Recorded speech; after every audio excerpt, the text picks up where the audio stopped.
Coming at you live from Tokyo, Japan, which is where I will be when this video is ultimately going to be uploaded. Welcome back to the BLT 12 podcast. I am your host, Miko, and I'm joined by the number one Mickey Mouse hater. Tokyo 2004. It's true. She hates Mickey Mouse to a T. I can't believe it. I hate Disney. And yet I'm the one going to Disneyland. I've traveled to at least half the Disneylands in the world. So, last time we covered week 5, and we were very salty. Week 6 just came by, and it's been a lot more mellow these past couple of weeks, let me tell you. Both in the chat and in the games. But that doesn't mean that we can excuse some bullshit that happened. So, week 6. Let's kick it off, shall we? Okay. Alright.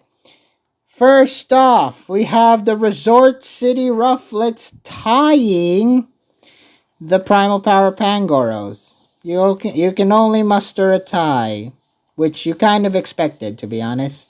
Didn't you? Yes, by a certain point it was what I was expecting. So, it was a pretty evenly matched series with some pretty interesting results. Let's review them one by one. Kind of expected, predictable results, if you were a little bit more unbiased. So, starting off, we have Ubers. We have Skimmy the God defeating Vidiot. This was a good game, wasn't it?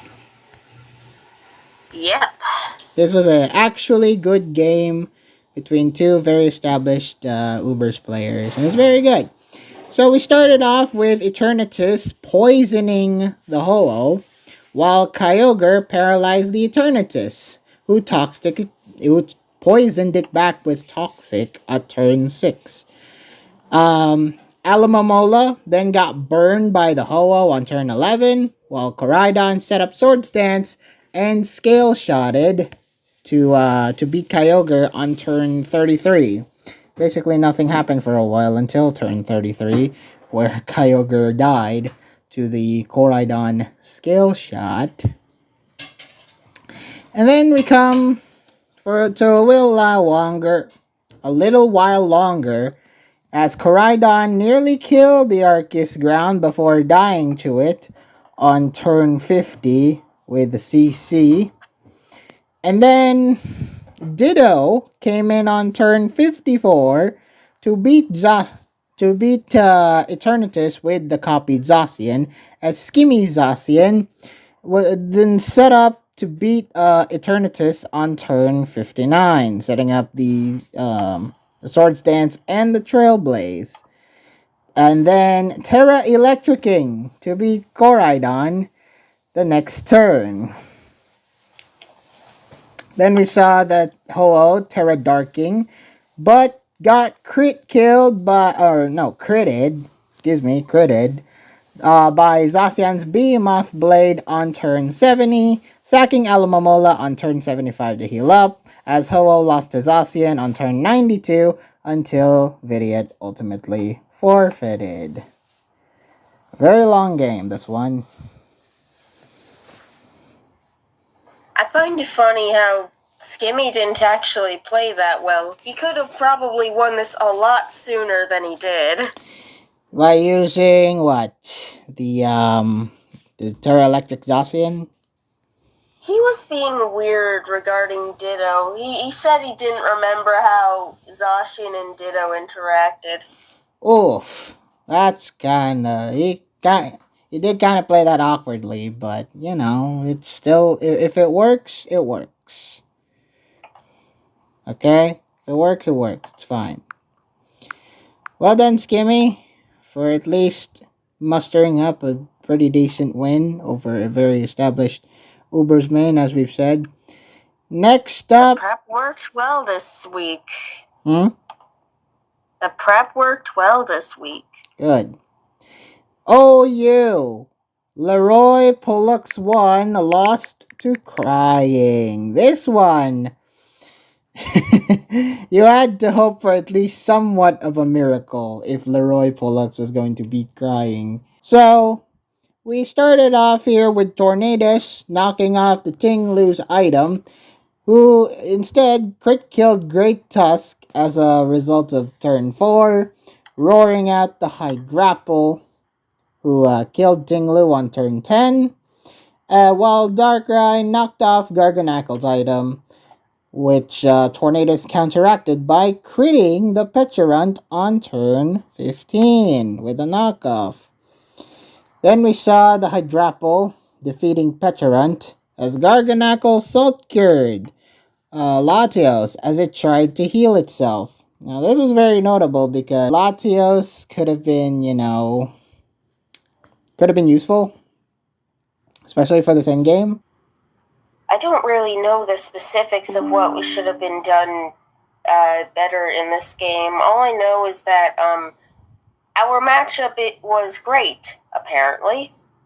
It was super great. Like, your Moltres just kind of clobbers Goldango, Hydrapple, and hell, even King Gambit. Not Hydrapple. Not Hydrapple? Why? What do you think it's doing to the Hydrapple to clobber it?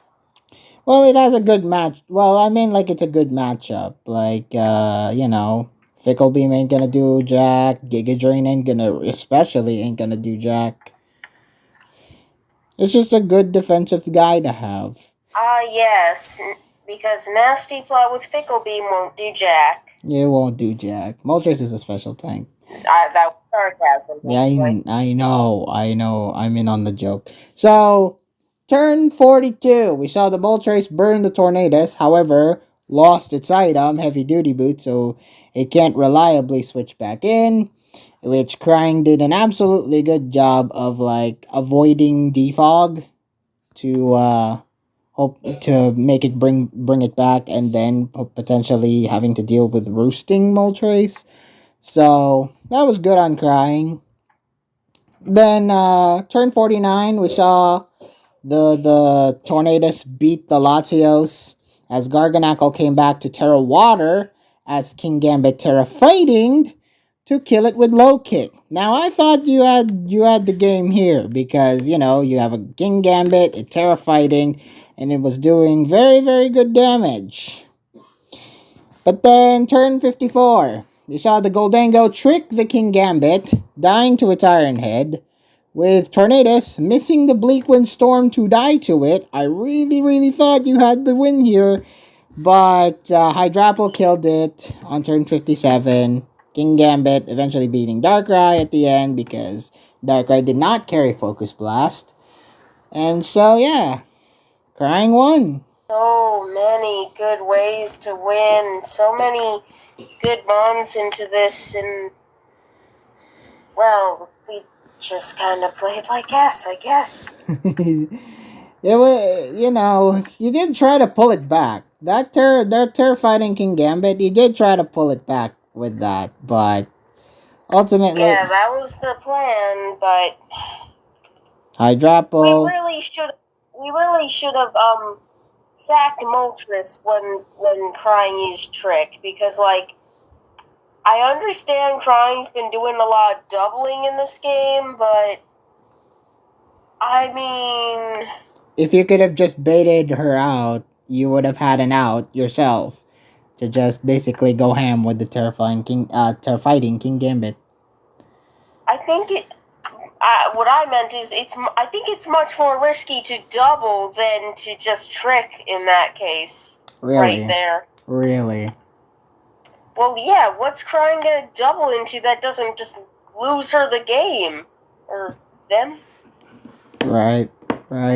So, yeah, Crying has played the mind games, getting the trick when it counted, and she ultimately got the result that she wanted. Good job, Crying. Next up is another OU game. This time, I mean, you really should have posted that win post when you did, PokeArt, because Batty versus Maverick Shooter. So, turn 8, we saw the Moltres burning the Ogre Pawn, which was already pretty unfortunate. But what soon followed is that the Slow King Galar got frozen by the Kyurem. Good for you, I guess. And then we saw the Garchomp killing the Iron Tread shortly after, while Ogerpon died to Goldango on turn 19, as the King Gambit killed the Garchomp before being burned by Darkrai, before killing it with Low Kick on turn 24. And then we saw the Zamazenta killing the Slowking, while Enamorus managed to Healing Wish into Moltres. Actually, no. Enamorus got to Healing Wish to heal off King Gambit, who Terra Ghosted against the Terra Fairy Moltres and defeated it with a nasty Iron Head. But, like with the previous OU game, was tricked with Goldango, who killed it with Shadow Ball, as Ogerpon killed Kyurem in the end for Batty to win. Oh, you just reminded me. I was thinking as you were explaining. I was thinking. I was remembering that Maverick lost to a roll in this game. A roll? And I was trying to remember what that was. Just remembered. Ogerpon got the highest roll possible, and that killed Kyurem. It did not kill most of the time. The Maverick was even saying at the end of the game, bruh, max roll, literal max roll, like the highest point it got. That's really unfortunate. What a way. Yeah, but I mean, we did kind of freeze the Slowking. So tit for tat. You're saying this is just tit for tat. Alright. So well done, Batty, for clutching it with an Ogerpon and getting the max roll. So, yeah. That was good stuff. Next up, we have Yu. I was worried. I was worried because PU had kind of a very, very crummy BLT, where he's got hacks twice, lost twice due to hacks, and yeah, I was worried. But, notice how his only losses were to hacks. Yeah. And only hacks. So, when he doesn't get hacks, he gets the dominant win. Like here. Yeah, I don't know why you were worried about Piyush of all people. Like, that's the one I wasn't worried about. Well, we think very differently, and I was very worried for Piyush. Yes, you think differently because you do not know better. Yes. And 691 is also a good player, Pokemon. Do not underestimate 691. Well, according to Piyush, he's ass. Well, but he's said that about nearly everyone he faces. He's proving his point right here in this game versus 691. So, first off, we have Pheasantipity poisoning the Tornadus with the beat-up Toxic Chain attempt, killing it on turn 6 via Skarmory's Rocky Helmet. Then set up Spike. Yeah, that was awesome. That was really awesome. Then, because Piyush is, as you can see his freaking sets, he has 2 spikes. He has 2 spike mons on his builder. What? That was not intentional. Is this man trying to cook something up, or is he trying rather? He got past a team this week, and it's double spike. I guess neither him nor the builder caught that mistake. Yikes!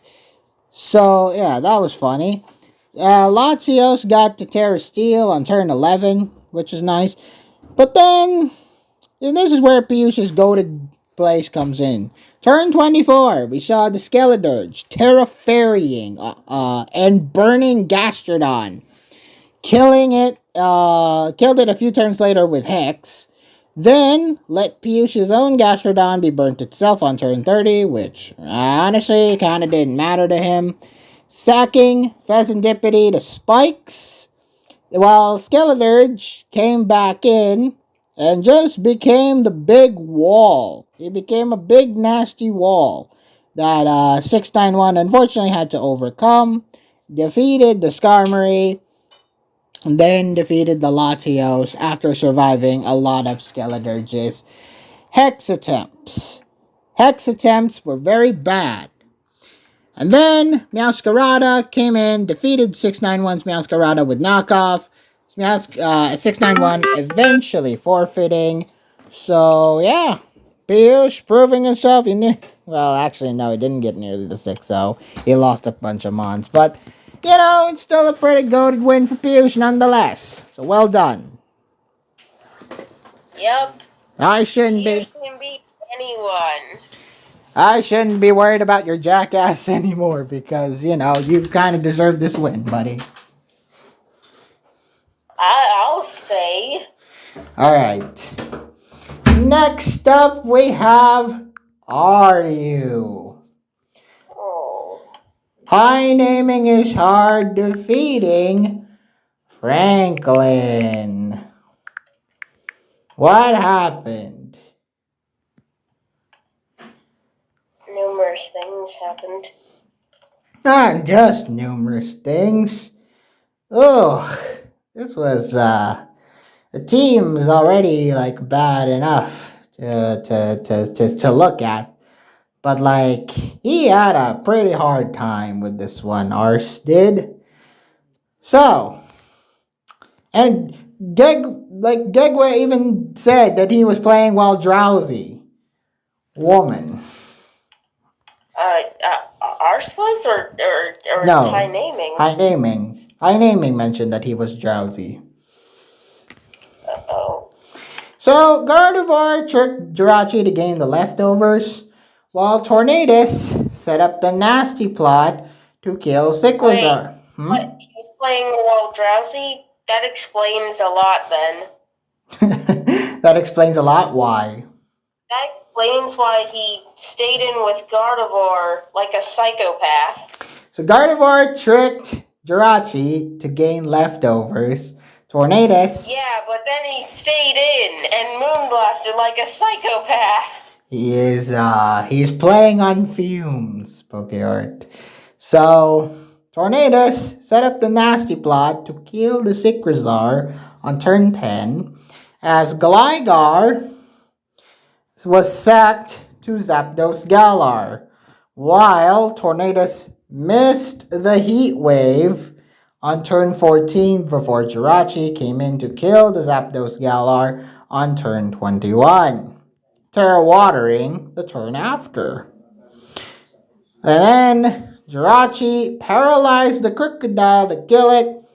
Gardevoir Healing Wish to bring Gyarados in, who set up Substitute and Dragon Dance itself to beat Weezing on turn 35 until Horse 9 eventually forfeited. We shouldn't have let the Zapdos get parried and die like that. That was not good. Obviously, Gyarados taking that large amount of chip early was not good. But again, that's not really Arse9's fault because high naming is hard, stayed in it like a psychopath. When Arse didn't really have a reason to switch other than calling a switch from his opponent. Huh. Alright. He didn't switch. Why didn't he switch? Why didn't he switch? What was he cooking? He was playing on fumes, Pokeart. He was playing on fumes. Yeah, I don't think that, well, yeah, I guess that could explain it, why you would make a play like that. He was running. Apparently being drowsy lets you make insane plays that the opponent just kind of got off guard with. Well, I've seen people drunk make even crazier plays. So. Oh, you would think. Some. What do you mean I would? Well, I'm saying I have. well, yeah, well, we've seen them before. We've seen drunk people actually win games because they have high alcohol tolerance, and somehow that forces them to play like a Giga Chad. Have you seen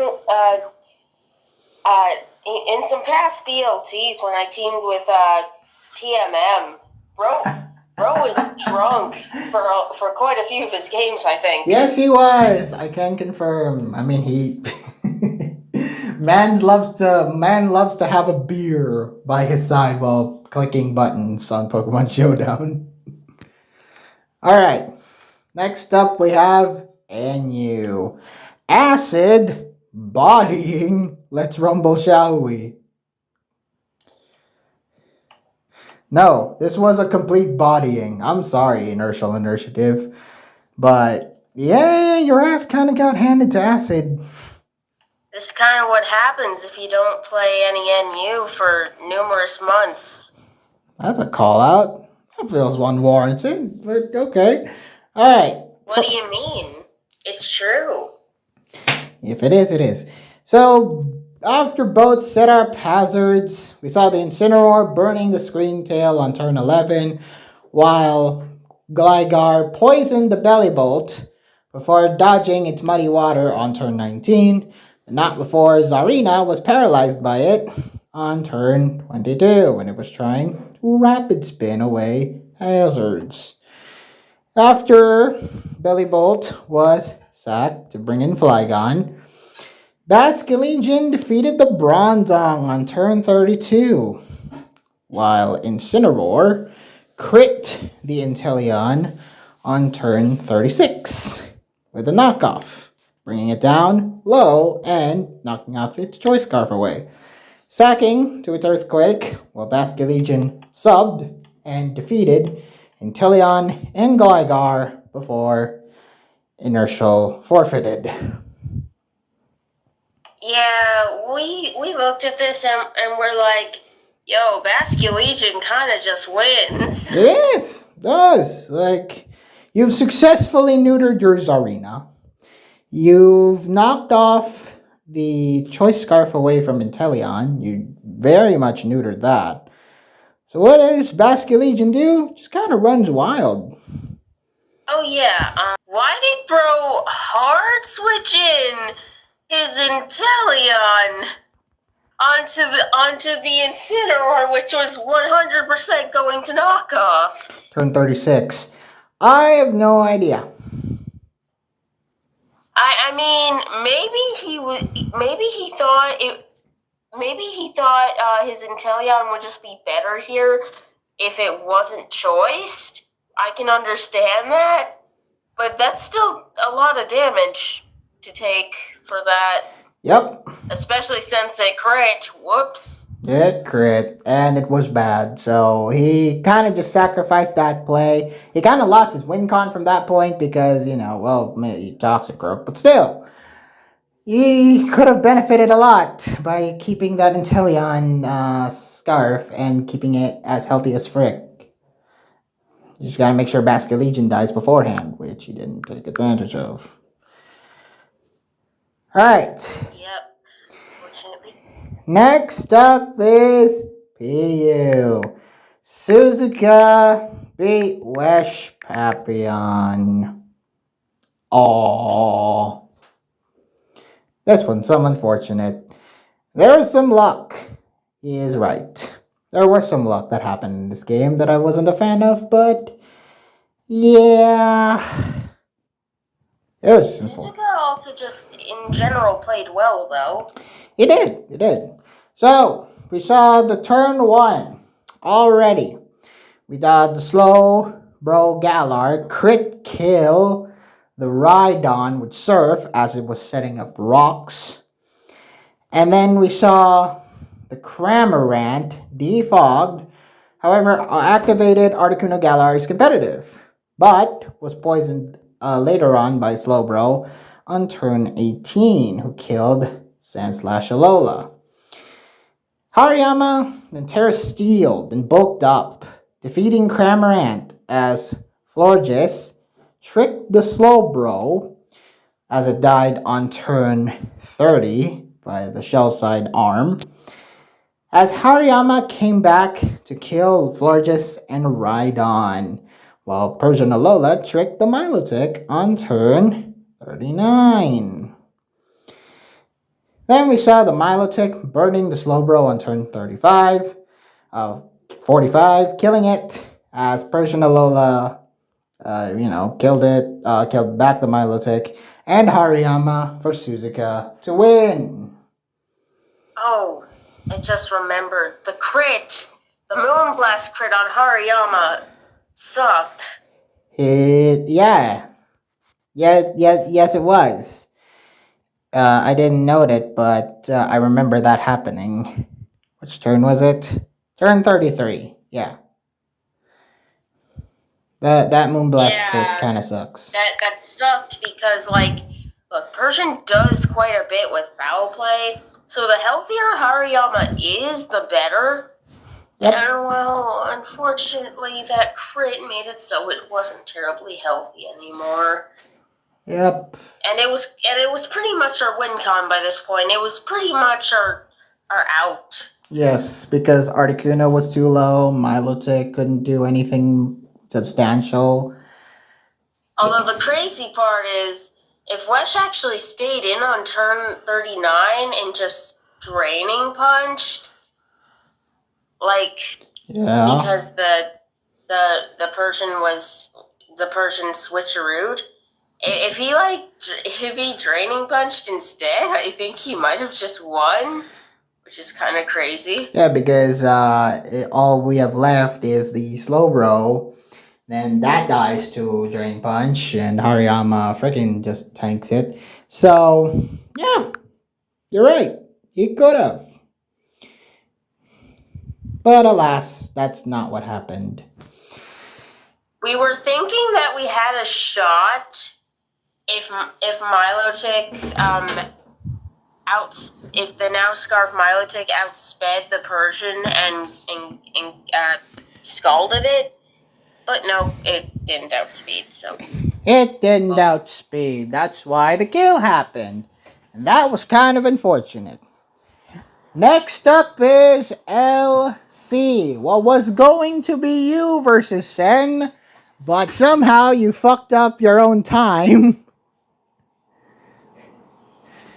It turned into TGA versus Sen. And well, it actually worked in your favor. Yep. Honestly, I was very impressed by TGA. I was very impressed. I was just I was confused by Sen.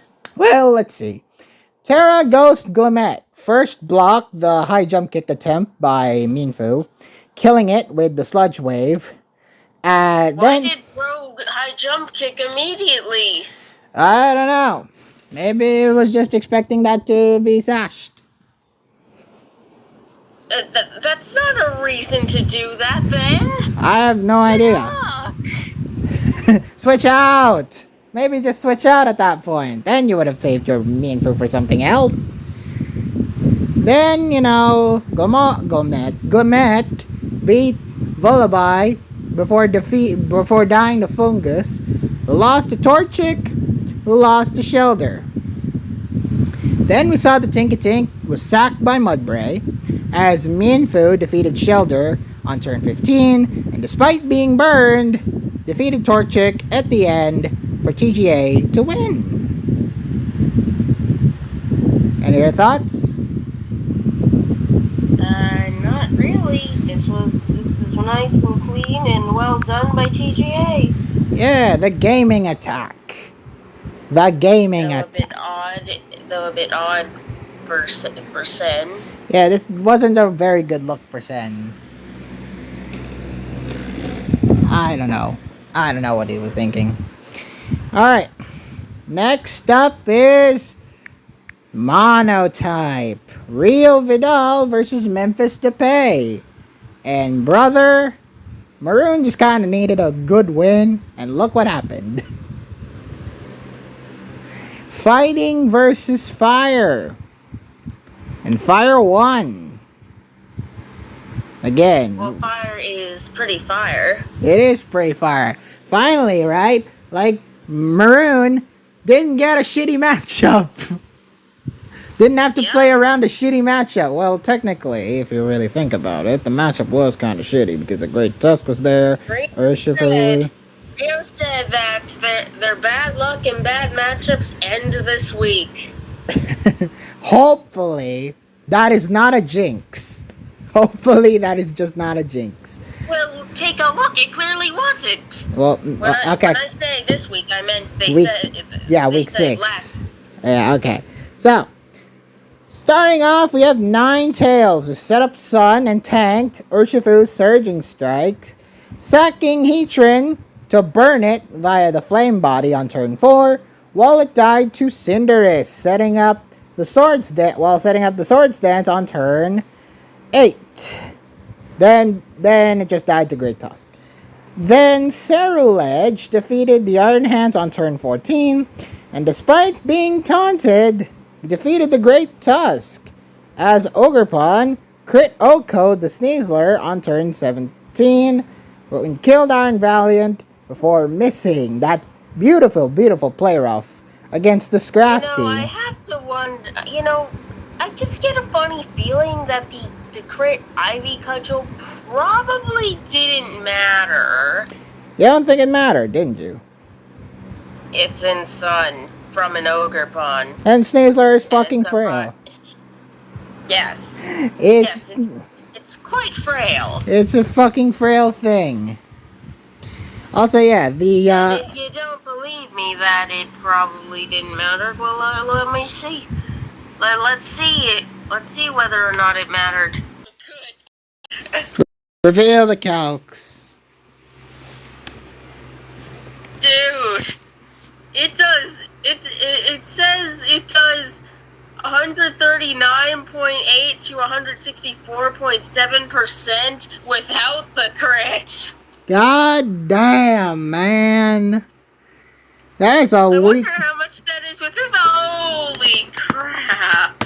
Holy crap. It kills 2 times over. Yeah.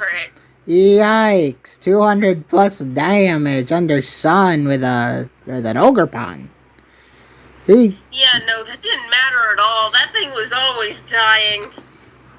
Ban Ogerpon, please nerf. So, we come now to turn 19, where that beautiful, beautiful play rough missed to the Scrafty. Unfortunate there, but Volcarona was able to pick up the scraps and win with Flamethrower, winning the game for Rio Vidal. And our thoughts? Yeah, so even though the play rough missed, and that did kind of suck, Rio was using a bulky Volcarona, so wasn't actually a concern. There was a chance. There was a chance of losing with rolls. With rolls? Why? Is that a bulky defensive Volcarona? There's plus defense investment? Yes, but, there are certain roles to take into account. Okay. It was doing, actually, no, Scrafty wasn't really doing anything. It just did, a knockoff. Well, actually, its knockoff actually did more than 50%. Yeah, but that was the first knockoff, so it would have done much less. Probably. So yeah, Maroon, finally, am I right? Good win. Next up is Doubles OU. Louisin versus 5'5". You're not able to make the joke you made last week about 5'5". So what did he do? Sure I can. What? Why? What? Why? because that's short. Ha! Alright, so yeah, 5'5" was BS, then you had to beat your doubles player down. So we had Tornadoes and Chi-Yu start off, former setting up the sun, latter Terra Ghosting, defeating the Iron Hands and the Indeedee. Luisen tried the Terra Ghost is Tornadoes, but and it did manage to kill said Tornadoes along with Chi-Yu. No, Iron Crown actually managed to kill the Chi-Yu while Tornadoes beat the other Tornadoes. So that was neat.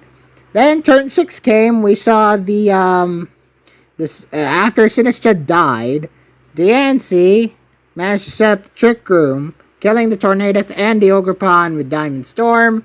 Ursaluna was killing Iron Crown, just leaving Regidrago alone to die to Hyper Voice, winning the game for 5'5". The lead was what really screwed us over. Yeah. Well, what are you gonna lead with? If it really, what would have been the best lead otherwise?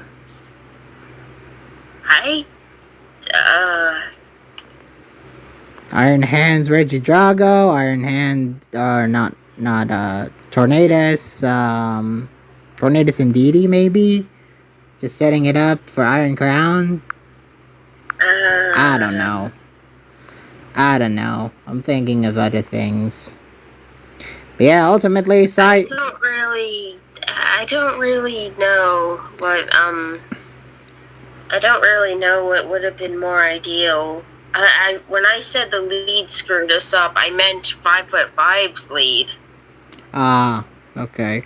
Well, yeah, side terrain offense didn't do you too good. No, it did not.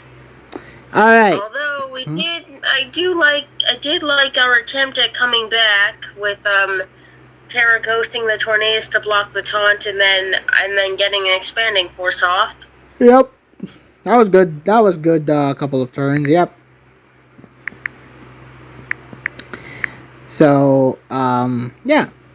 Ultimately, though, Luisen just kind of crumbled under the pressure, and yeah, 5'5" just coasted off. A good win there. Next up, we have. Yeah, it was especially over once Trick Room went up. Yep. Random battle. This one, I really thought the opposite. I really thought MG would just, take it to JJ. But I just gotta have to remind myself that JJ was a really good Rance player. And is still a really good Rance player. I had to be reminded of that. And what a stark reminder it was. Ranbats. So, Game 1. We saw the Lycanroc was poisoned and seeded, eventually dying to the Spiritomb's Shadow Snake on turn 9. MG was trying to sack that thing. Umbreon came in. It didn't actually die to the Shadow Snake. Died to poison. But it was doing close combat against... Died to Seed. Oh, Seed. Excuse me. But, it tried to close combat the Spiritomb as it was dying, which, it's fine. You had to sack it. So, Umbreon, Terra Poison to remove that Toxic Spikes.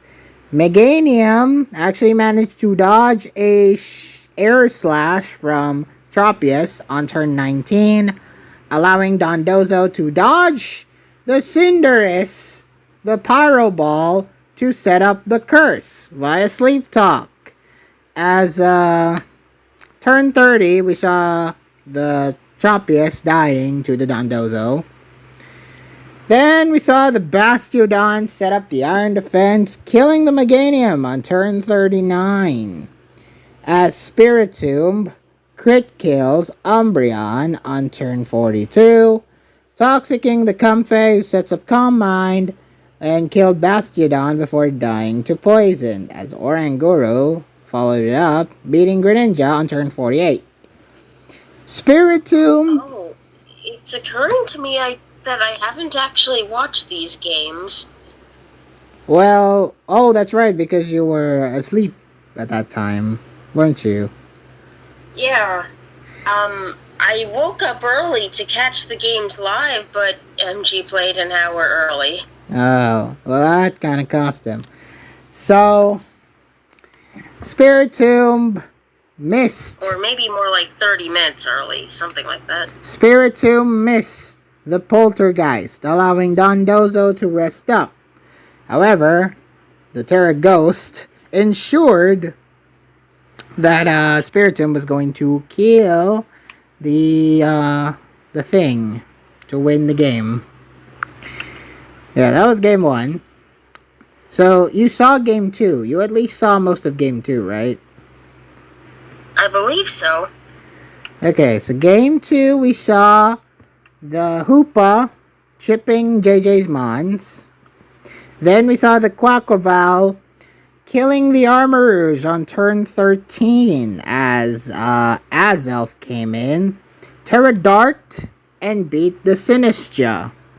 Ditto then comes in but misses the Fire Blast on turn 15 as it ultimately died to a knockoff from Azelf. Azelf was just kind of a monster against most of MG's team here. Yeah, I remember this. So, Quaquaval then Terra fighting. Hoopa defeated the Slither Wing, dying to Azelf in the process. Quagsire poisoned the Palosan before dying to the Vileplume on turn 23. Azelf then come in late and defeated both Espeon and the Terrifying Quaquaval for JJ to win. Any other thoughts? That match was so doomed. It was horrible for poor Ingenious. Azelf kind of fucked him over. Next up is National Dex. Tempo de Angoria defeating Adrian. Does Tempo have the best record? I want to say yes. I think it might be Silu, or they might be tied. They might be tied. You know what? They might be tied. What you know is a feather in your cap, PokeArt, because Tempo's been doing very, very well in National Dex. It is his homegrown tier. And yeah, it just proved it again against Adrian here. So, we saw the Alamomola and the Landorus both poisoned each other. Dragonite subbed and Dragon Danced as early as turn 12. Toxapex tried, well actually no, it warred with Corviknight for a little bit before Toxapex ultimately came in to remove the haze boosts, as Crabominable ultimately killed Landorus on turn 40 with a nasty Ice Hammer, despite being intimidated, PokeArt.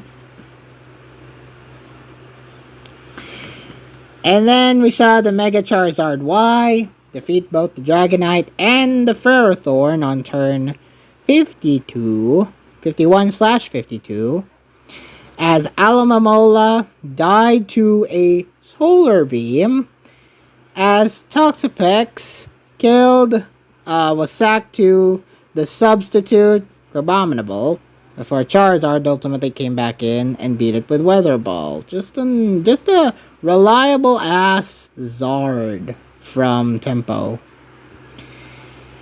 Then we saw the Corviknight came in to defeat the Great Tusk, Tapu Lele dying to Charizard. Tempo won. Any other thoughts? A longer game than I expected, but yeah, that was well done, and I don't know. Crabominable, is one of those unconventional mons that kind of just, has a good matchup against pretty much like most of the mons that are commonly seen in National Dex. It's pretty good. Don't knock it till you try it, PokeArt. I've used a Crabominable once in my in-game playthroughs, and it's been very good. It's been very useful. And so you've never used it in national decks, I never though? used it in national decks, but I can already tell, like, there's some good Grabominable sets. Like, Band Crab, there's the Sub one, and there's there's just some good sets. Okay, you can play around with Grabominables, like, good type coverage. A lot better. It's a lot better than you think. You know, you don't have to lie about how good it is, though. It's a good mod. I will glaze it. But no one said it's good in that decks, and it's kind of not because it's slow and has a rather poor defensive typing. It does, and it can't really take hits well especially against the big boy like Charizard, which is the ultimate wall, I'd say. Yeah, I mean, I like it. I just like the usage. Okay. Bring more weird mons into these games. Like, use a freaking... I'm not gonna lie, it doesn't really surprise me to see Adrian bring one because I'm pretty sure he's besties with Seth. Wow, okay. Alright, next up we have... Now, the Scream losing to the Jubilife Jirachis. God damn it, Screams, you were supposed to beat them! Well, you just kind of have to bank on the fact that, the Jirachis had to win a lot of games, but yeah, I mean, poor Scream. Well, you get the chance to beat their ass this week, so it's time to show them what you got. Yes, we do, but they were supposed to beat the Jirachis' ass last week. Well, you gotta show them who the real you gotta show you gotta assert dominance, Pokeheart. You gotta at least assert dominance. We gotta show them what they were supposed to do to the Jirachis by killing their ass. As soon Pokeheart, this team is already out of BLT contention. You gotta beat their ass so bad you need this. Is this really warranted? To ensure we're in playoffs, I'd say, yeah. Wrathful. You are lustful for that BLT playoff spot. Okay, first off... yeah? Why wouldn't we be? So, first off, we have Ubers. Zyote losing to the Ooh Master. To literally nobody on Earth's surprise. Nobody on Earth's Chrome Dome. So. Because as soon as it was like 3-6 and we saw Ice Master had yet to play, we're like, it's over. Shit. We gotta pack it up, boys. Alright, that's exactly what I've been doing. I'm packing it up.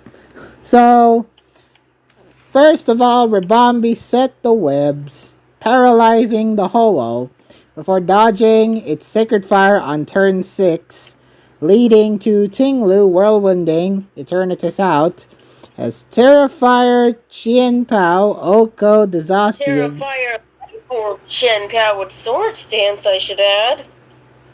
What do you say? Terrafire Life Orb?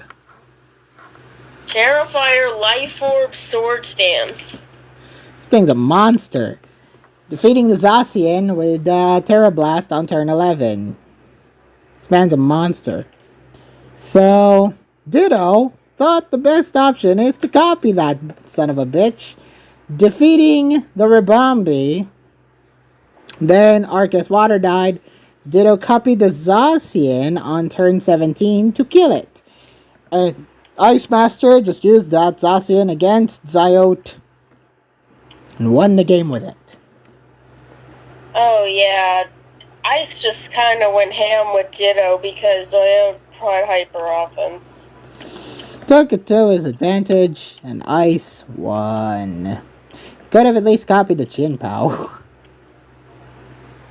He did? He did, though, but he switched out, so... It's fine. It was a good win for Ice. Very dominant win by Ice.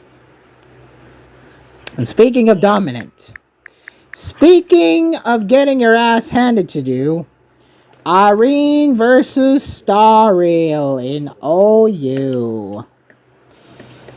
Okay, that's a little uncalled for. Yikes, this game was hella bad for Irene here. Very, very dominant one for Starrail. So, we have Ogre Pawn surviving Darkrai's Dark Pulse to crit kill it with Ivy Cudgel on turn 19. Which was, admittedly, a very, very lucky set there for Irene to have. Then, after sacking it to the Terragrass Ogre Pawn, then Landers came in and got crit killed as a result on turn 21. As Tinglu defeated Slowking. Then we saw the Alamomola survive the double shock from Palmot to flip turn out. Irene sought to forfeit. Because why? What else can you do? You have a Palmot.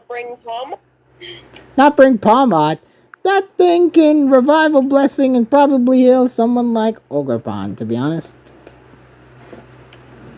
Then again, it's but then again, it's up against like a. Did it? Well, it's up against a freaking Terragrass Ogrepon and an Alamomola, so I don't know. Could have been better for Irene, but yeah, he got dominated by. Well, she got dominated by Stereo. Alright, next up we have the other OU game. Keshba baiting Doug Trio was broken. What's happening with Doug Trio? Revealing their true colors and skill. Keshba, though, surprisingly, this man has been very, very good. Alright? He has been showing up to work. At least.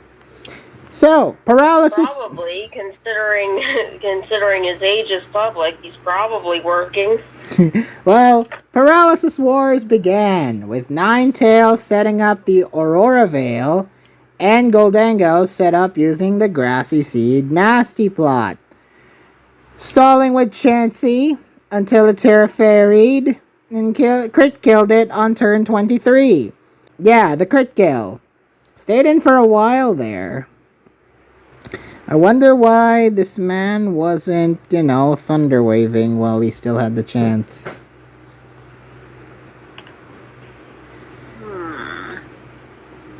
So, yeah, Ogrepon also got crit O-code by it. And then just swept until died to the Great Tusk, who, thank God, it outsped it.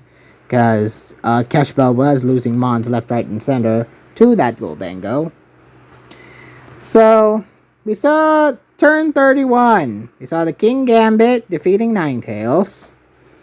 The Trio's King Gambit tanked a Great Tusk's close combat at that range to chip it before dying. Man's got a man's, I guess. Great Tusk then died to Dragapult, who lost to Terrifier King Gambit. Then we saw the Rillaboom, who lost to Toxic, while Pecharunt poisoned a Trend to beat it with Malignant Chain. And then Hex ultimately killed it, winning Keshba this game. Any other thoughts? I find it rather interesting that that Trio didn't sucker punch the Great Tusk. Really could have been used effectively there. Either he didn't have it, which I find a little unlikely, or he was calling a switch. I'm not sure, actually. I'm not sure what the play was. He was probably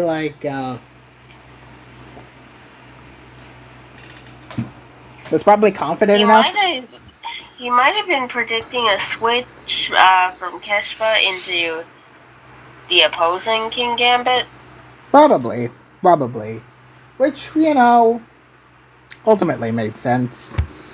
And yeah, the Dougie lost because Petrorun was the only thing left on his team, and Rillaboom and Hatterene don't do well, especially with poison. So that was a thing. Next up is Yu Fiend versus Hax Lolo. What do you think of it? Did you see this game live? I don't remember. I might have. I don't remember. This one. I think I did. I don't know. I thought this game was played at a weird time for me. But yeah, it's a Sunday at a midnight. Of course it would be a weird time. Actually, this one was one of the few games from Saturday. So, Skeleturge burned the Gastrodon and Pheasantipede, who tried beating up on turn 8, as Heatran Terraferied on turn 14, subbing up against the Clodsire here. Then used Dark Pulse to beat Latios on turn 19, whilst trapping Skarmory to kill it. Dark Pulse Heatran? There's no Zoroark here! Well, yeah, it's probably specifically for Latios. Insane bring! Why does no one ever talk about it? I don't know. Heatran always carries... It's not that revolutionary. Heatran always carries like Magma Storm / Fire Blast or shit. And Flash Cannon, Earth Power, Taunt. No, it's more like, usually Magma Storm or Earth Power. And then Taunt, and then Stealth Rock. You don't expect Dark Pulse to fucking be a bring.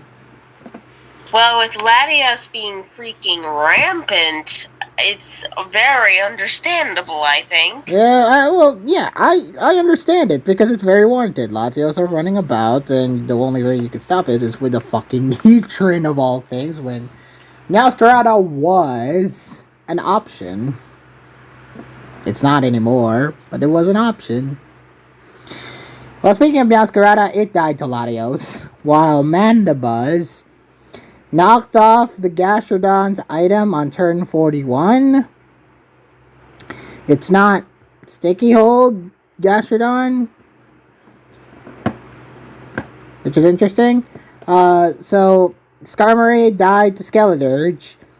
Clodsire died to Meowscarada on turn 54.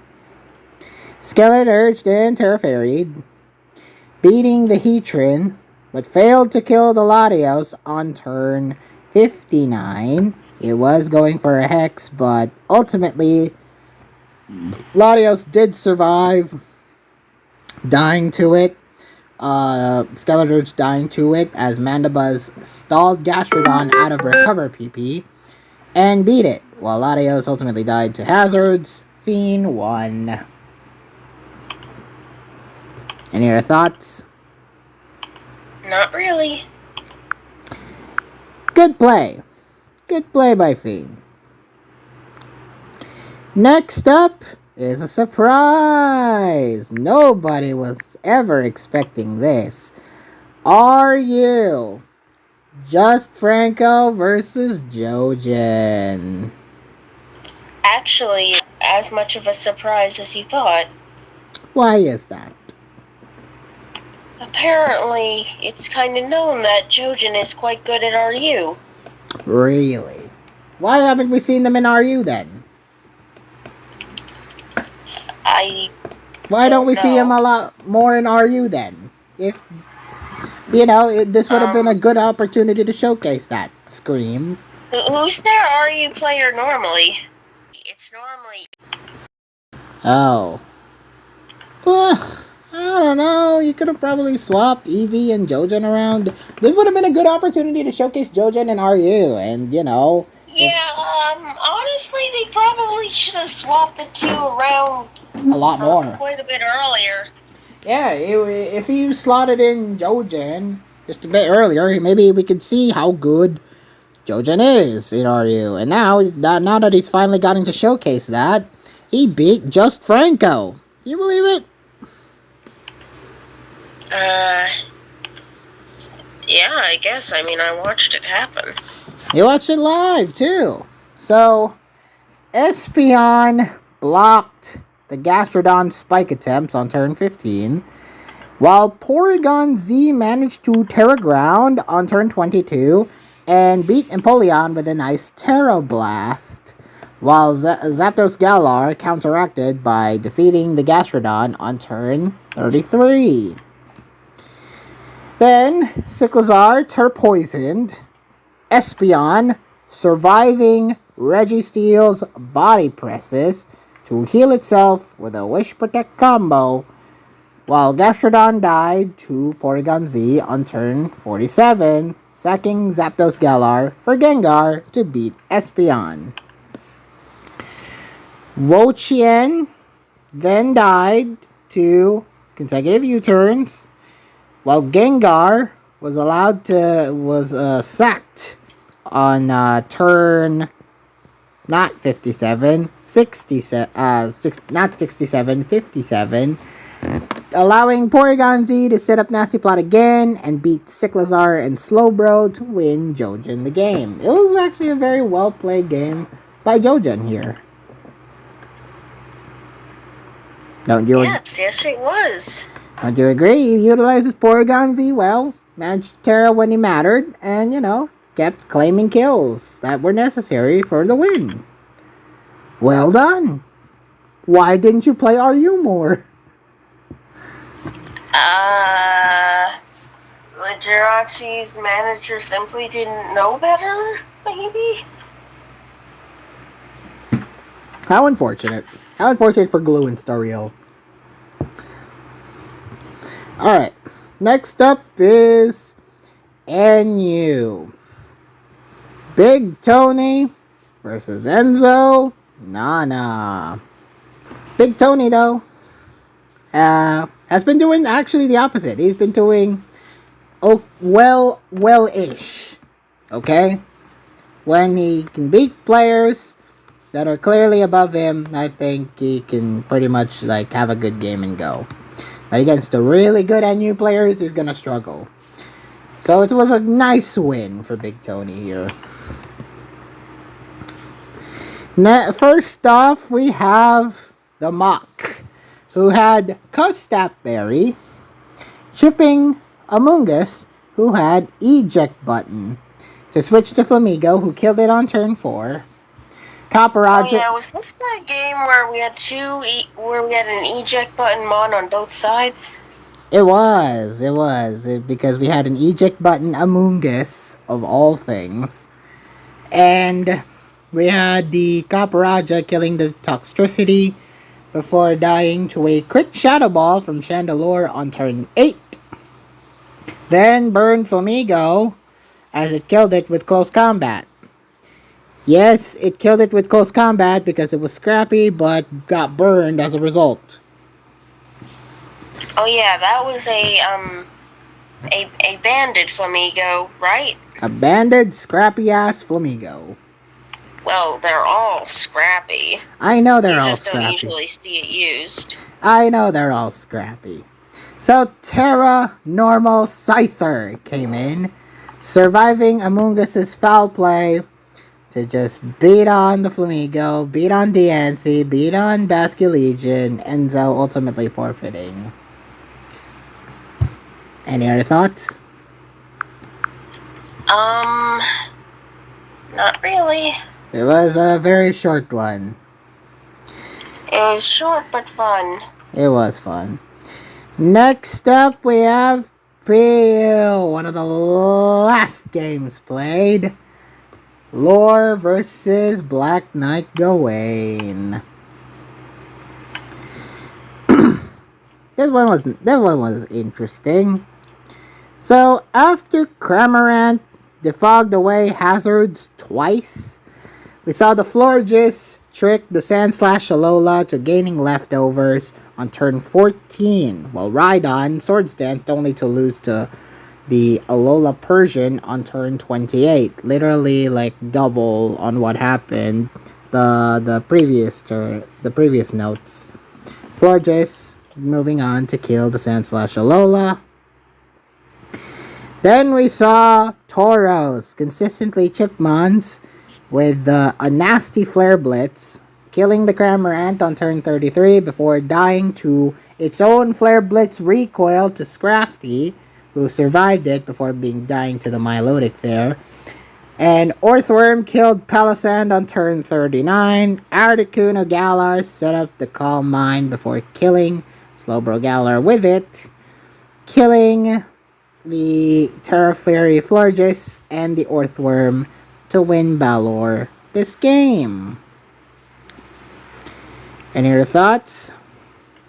Not really. Lore finally getting to show how good he is in PU. And this was a good showing by Lore in PU. Next up is LC. This one we're actually very happy with. G of 97. I think this may be her first BLT win of all time against the Iron Pikachu. I don't know about that. Well, she defeated... You know Geo's been playing for like around the same amount of time as I have, right? Yes, I do know that. I mean, we're practically all the same age in terms of Pokemon years. Pokemon Showdown years. But yeah, she defeated the Iron Pikachu. She defeated Iron Pikachu in what was a great showing for Geoff, I think. I told you guys. We told you. Like, if Geoff is motivated, she can beat people up. And look what happened here. Mienfoo beat Chip the Mudbray, leaving Vullaby to finish it off as Geoff's own Mudbray killed the Vullaby on turn 8 with a nice Stone Edge. As both Sandshrew, Alola, Rapid Spun Hazards until Geoff's killed Ipekas on turn 18 after Fungus Wars happened. Yeah, Geoff won both speed ties at that too. As Geoff's Mienfoo then defeated Ipekas on turn 32. Geoff just winning a lot of speed ties. As Torchic protected to boost speed, to beat Elekid and Fungus, Geoff wins. Any other thoughts? Did you happen to mention the play of the Elekid Terra Grassing and using Terra Blast on the Torchic? I did not. That was turn 34. That's right. What a weird turn. So I'm thinking Ipeeka was predicting a Terra Ground there, but... Which makes sense. But, like, you don't really need it, do you? I mean, in fact, also because Torchic also had speed boost, you made it so weak to fire when you take neutral damage normally. I mean, maybe it just didn't, maybe it just died to Fire Blast normally, because, like, what Elekid set was, Ipeeka using? Was it a Life Orb set? Well, it didn't reveal Life Orb. It just mainly used Volt Switch, Psychic, and Terra Blast. Okay, then, yeah, it was not Life Orb. But still, Fire Blast is doing a hell of a lot. Well, it did more so because he Terra Grassed. So that was bad. Alright, next up we have Monotype. Jack Cuzzler versus Memedos. Were you really expecting Memedos to beat Jack Cuzzler? No. Why are you asking? We literally all predicted Jack Cuzzler. Even pick. It was Water versus Dragon though. And still Jack managed to scrape and get a win. So, Primarina first defeated Latios early on, as Ogerpon tried setting up Sword Stance and chipped Archaludon before dying to its body press on turn 15, while Swampert tanked Dragapult Shadow Ball to kill it with an Earthquake on turn 18. Then we saw the Archaludon dying to a Urshifu on turn 26, while Toxapex warred with Gudra Hisui before it switched out and sacked Roaring Moon to Urshifu on turn 39, as Toxapex came back to Toxic Como, who set up Clangor Soul, died, however, to the Walking Wake's Draco Meteor, before Memedos ultimately forfeited. Good win for Jack. Very good win for Jack. Next up is doubles. Jadino Bambino versus Eevee. Oh, that's right. This one was an unfortunate case here. It was lost to timer. Which, although Eevee was winning, Jadino was starting to come back from that. Yeah. But lost to timer. So we had the Iron Hand set up the Sword Stance, Terra Fairying to beat the Sinistcha on turn 5. Landorus and Goldengo were teaming up to beat Sinistcha, as Incineroar was sacked to rocks. Incineroar killed Goldengo on turn 11, and then Jadino just kind of lost the timer. Yeah. I was actually so engrossed in the game that I didn't even notice that Jadino had like 5 seconds left. Yeah. It was taking a little bit more time to think about his next play. Especially here on turn 12. There was also turn 9. Well, he was actually playing under a lot of like low timer instances there, but yeah, it caught up to him, unfortunately. So yeah, unfortunate loss there for Jadino. Really hope he was I was really hoping that he would get at least a win. There you go. Next up is Randats, and I actually got this one right. PokeArt, Los Shoto versus Rafna. I got this one right, so I feel happy, but also like it was not exactly like I should be celebrating about this, because there are some interesting hacks that happened.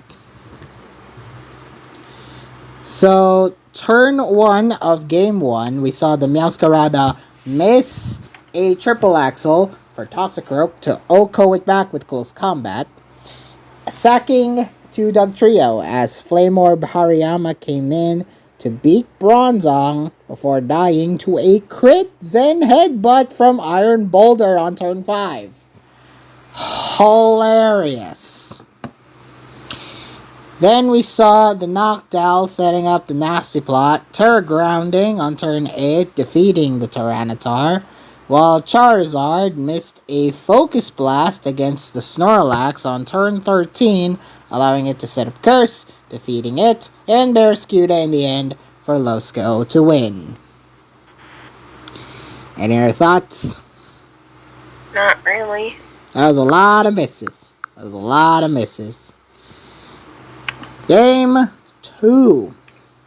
We saw Vivian put Gardevoir to sleep early on, as Avalugg was sacked to Landorus' Stone Edge on turn 12, while Quaquaval killed Budsdale before dying to Dunsparce.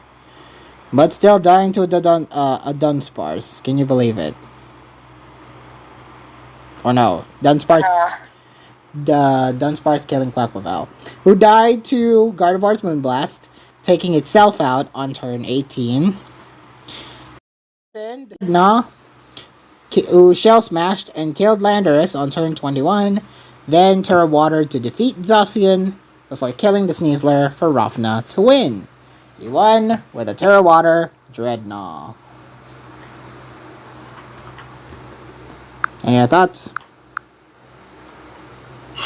Not really. You sound very quiet today. Well, I was just yawning.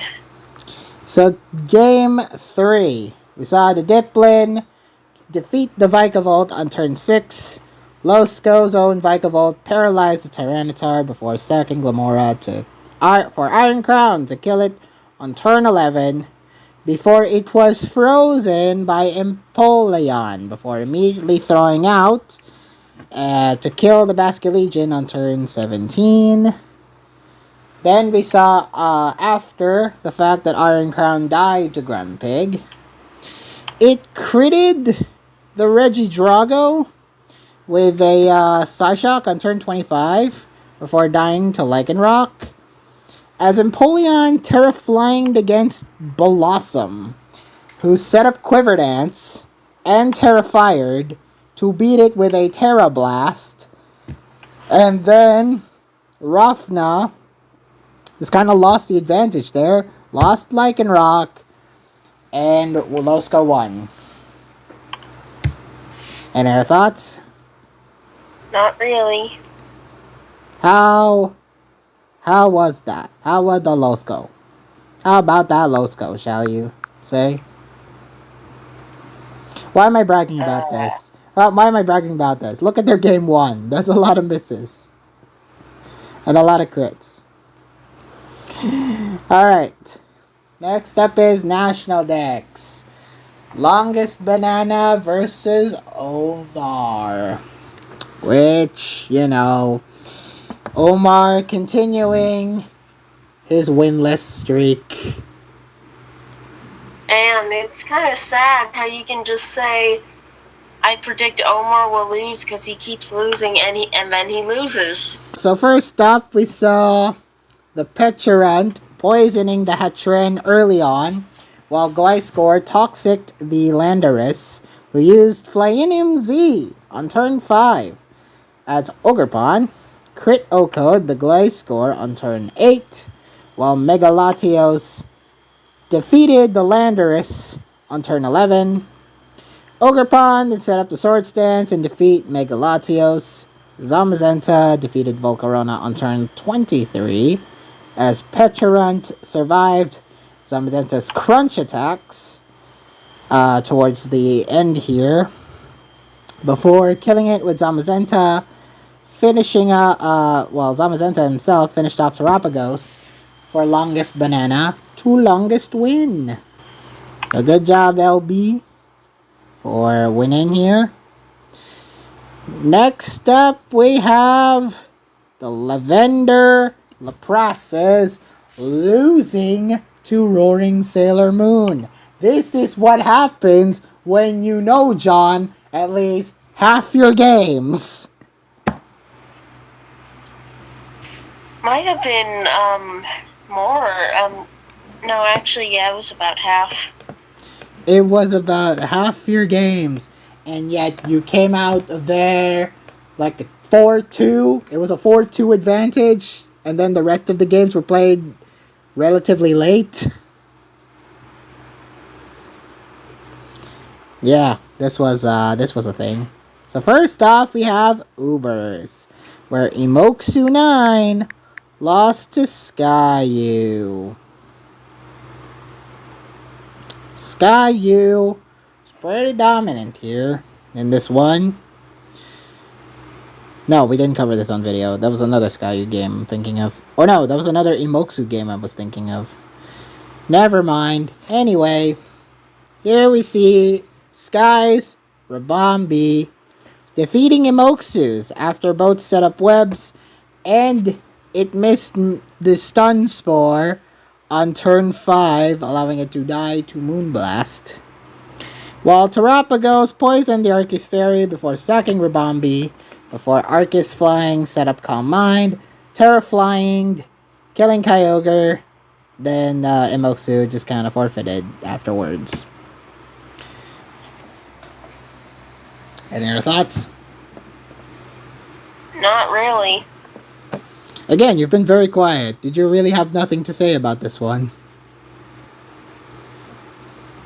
I mean, XII with the power of the sky? It was... Yes, actually, you're right. It was Arcus flying, and then Terra flying. Which is not something you usually see. I mean, if you want your Arcus to do some big damage, then yes, it's very warranted. It's also warranted if you're using webs that beats other webs. And when you got something of a caliber of a sweeper like Arcus flying, who Terra flyings, not XII was well, actually it's in the name as well, PokeArt. His name's XII after all. It was destiny. It was fate. They were bound together by fate. Or by his team prep and stuff. And the sky. So, next up we have OU. Mada versus Nemose. Oh, this game. So we have turn 1. We saw the Alamomola paralyze the Ogerpon as Pecharunt toxic the Great Tusk via Malignant Chain and confused it via the Poison Puppeteer. As Mada, own Great Tusk, killed the Ogerpon on turn 6 as Hetren paralyzed the Alamomola. Zamazenta then died to Rocky Helmet Great Tusk on turn 17, and after both Great Tusks died, Lokix Terrabugged and chipped Hetren before Nemose forfeited. Not gonna lie, I feel like no-johning's a curse. Was this also a game that was no-johned, actually? No. No, I'm wrong then. You're not wrong if you're saying no-johnning is a curse, though. Yeah, something that you, unfortunately, have taken to heart. I had to show you something. I had to teach you a lesson, PokeArt. No job. Why are you telling me that? At least you learned.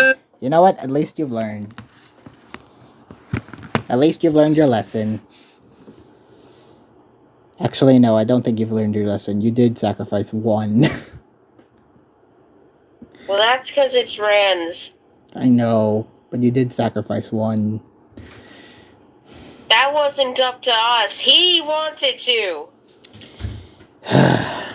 In fact, it wasn't even Ralph that who asked to play. Oh well, he wanted to get this over with, but that still doesn't work in your favor. Alright, next up is One Last Kiss versus Drip Legend in the other OU game. And yeah, Drip Legend did tell One Last Kiss that they're not interested in playing.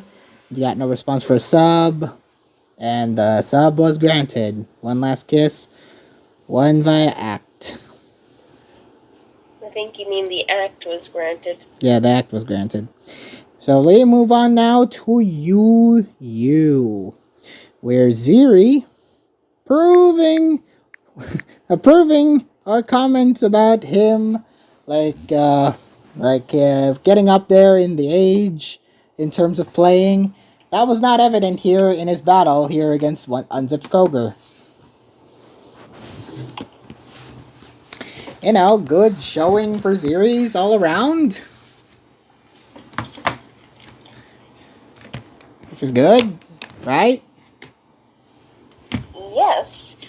So we saw the Gastrodon poisoning the Slowking early on, while Pheasantipity toxic chained the Tornadus on turn 19, as Meowscarada killed the Cobalion on turn 25, and Slowking on turn 31, sacking Pheasantipity for Meowscarada to come back in and defeat Excadrill. After Tornadus died, or no, Tornadus and Gastrodon died in succession. We saw Xerxes Masquerada won against Kroger's on turn 41, leaving Latios to only to steal, to only die to low kick and win Zeri this game. Any other thoughts? Not really.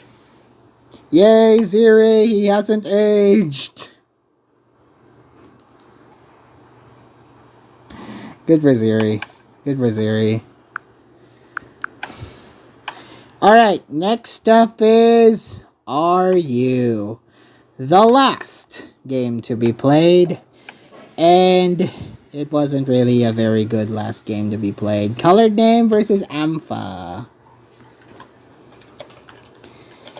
Oh boy, Pokeyard. We did catch this game live, didn't we? Yep, it was the final game of the week. And it went out not with a bang, but with a whimper. So we saw Cresselia trick the Gligar, who poisoned it back, while paralyzing the Basculegion on turn 3, sacking the Zapdos Galar as Suicune came in and set up the substitute and Calm Mind, while Rabambi set up Quiver Dance. And you know, Ampha nearly got the kill, actually, on turn 16. Like, that Psychic Noise would it have killed Suicune? Like, was that a roll? I don't think it was, but let me pull it up. Can you verify it? I'm very curious. What Dex at the time that it got close, but didn't kill. Oh, was it really that close?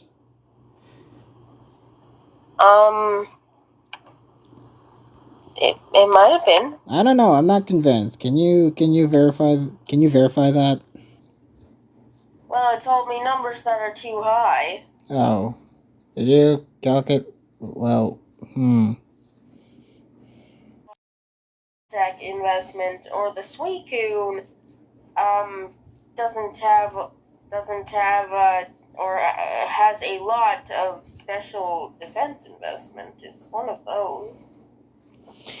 Okay, then yeah, then if that's the case, then yeah, that would explain things. I am genuinely curious to see what the sets were, because I really am convinced that would kill if Ampha got a little bit more than 15%. I remember Caldex saying it did like 17 max. Max? Oh, okay. That would have been unfortunate. So after that, let's move on now. After that, we saw the Gudra Hisuis got sacked. And then Cresselia on turn 23. It Lunar Danced and healed Suicune up to full. Terra Stealing against the Terra Flying Zapdos Galar, which would have been which normally it would have been a detriment, but he did manage to burn it on turn 25 as it was Brave Birding, as it subbed and killed it, and Basculegion, even OHKOing the Bishop on turn 44. Ampha was also playing a lot of Paralysis, playing against Paralysis Basculegion a lot. And yeah, he kind of got fucked over there, and Suicune just kind of won at the end. Also, this comment wasn't necessary. Really, it wasn't. If I didn't know any better, if I saw those logs without usernames, I would have thought, That's an instant ban and a half. I wouldn't have been able to know who said what. Yeah. Again, guys, like, I know BLT can be hyper-competitive at times, but really? Did you really have to? The fact that Colored Name said that to someone who actually has a fairly good reason to be upset, too. Yes, he did. Because by that point, though Ampha's team had lost already, they need to do as much damage control as they can in order to stay in this. Yep. And lo and behold, Ampha gets a lot of unfortunate things in this game. A lot of horribly timed paras. Getting parad, getting burned, losing the bishop to an Oko. Yeah, like that came across. That can come across. Oh yeah, that bishop died to like a 6% roll, by the way. That. Yeah, you have no reason to say that. You have no reason to say what you said. So yeah, that was show some sportsmanship, guys, please.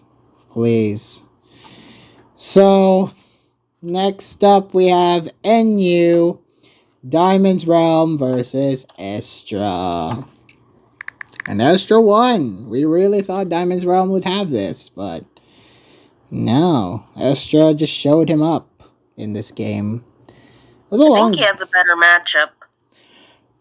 Who had the better matchup? Estra. It seemed like he had a better matchup. Oh, yeah. Oh, of course. If Diamond's Realm was bringing a Ditto, that was already like the first, moment to me. Like, why would he bring a Ditto here? So, Zarina knocked off the Flamigo's Choice Scarf as Vaporeon burned the Slowbro Galar on turn 9. Crit burned the Zarina the next turn, who crit Flamigo back with a triple axle before dying to it. Then, after a good while, we saw the Bronzong set up the Iron Defense and ward with Slowbro Galar for a long time. Until Bronzong was able to beat the Slowbro Galar with the body press, as Ditto died to poison, as the rest of Diamond's Mons suffered under that toxic spike, with Wo-Chien killing the Bronzong on turn 56, and Sylveon getting seated and heal blocked to lose to poison on turn 62, with Bronzong beating Inteleon for Estra to win. Any other thoughts? Not really. That's just kind of what happens when you brought a Ditto. Alright, next up we have PU. Blehay versus the Battling Professor, which Blehay won.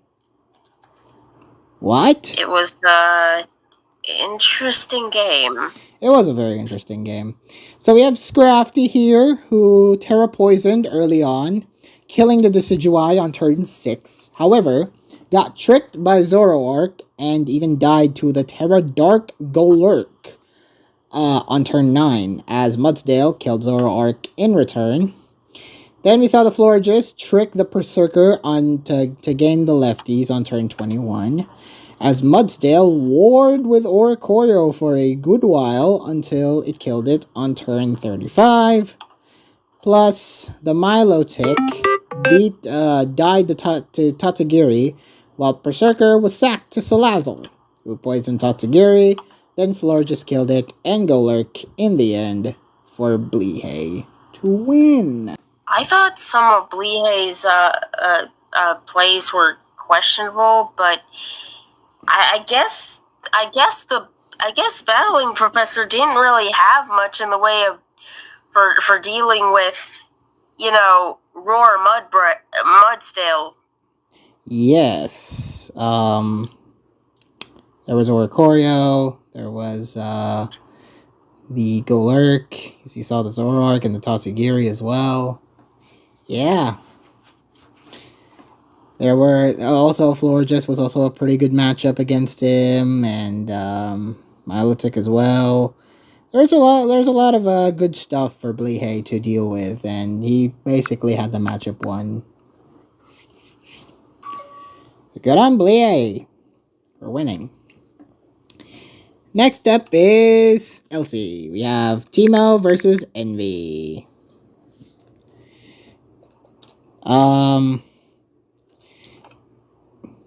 Teemo won. Teemo won very, very well. So he won with Rain. Actually, no. He won with Rain of all things. Teemo Rain with a Psyduck of all things. and a Lotad as well.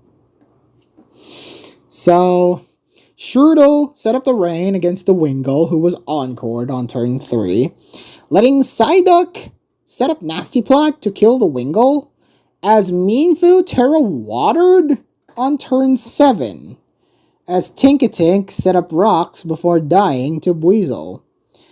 Have you ever seen a Terra Water Mienfoo?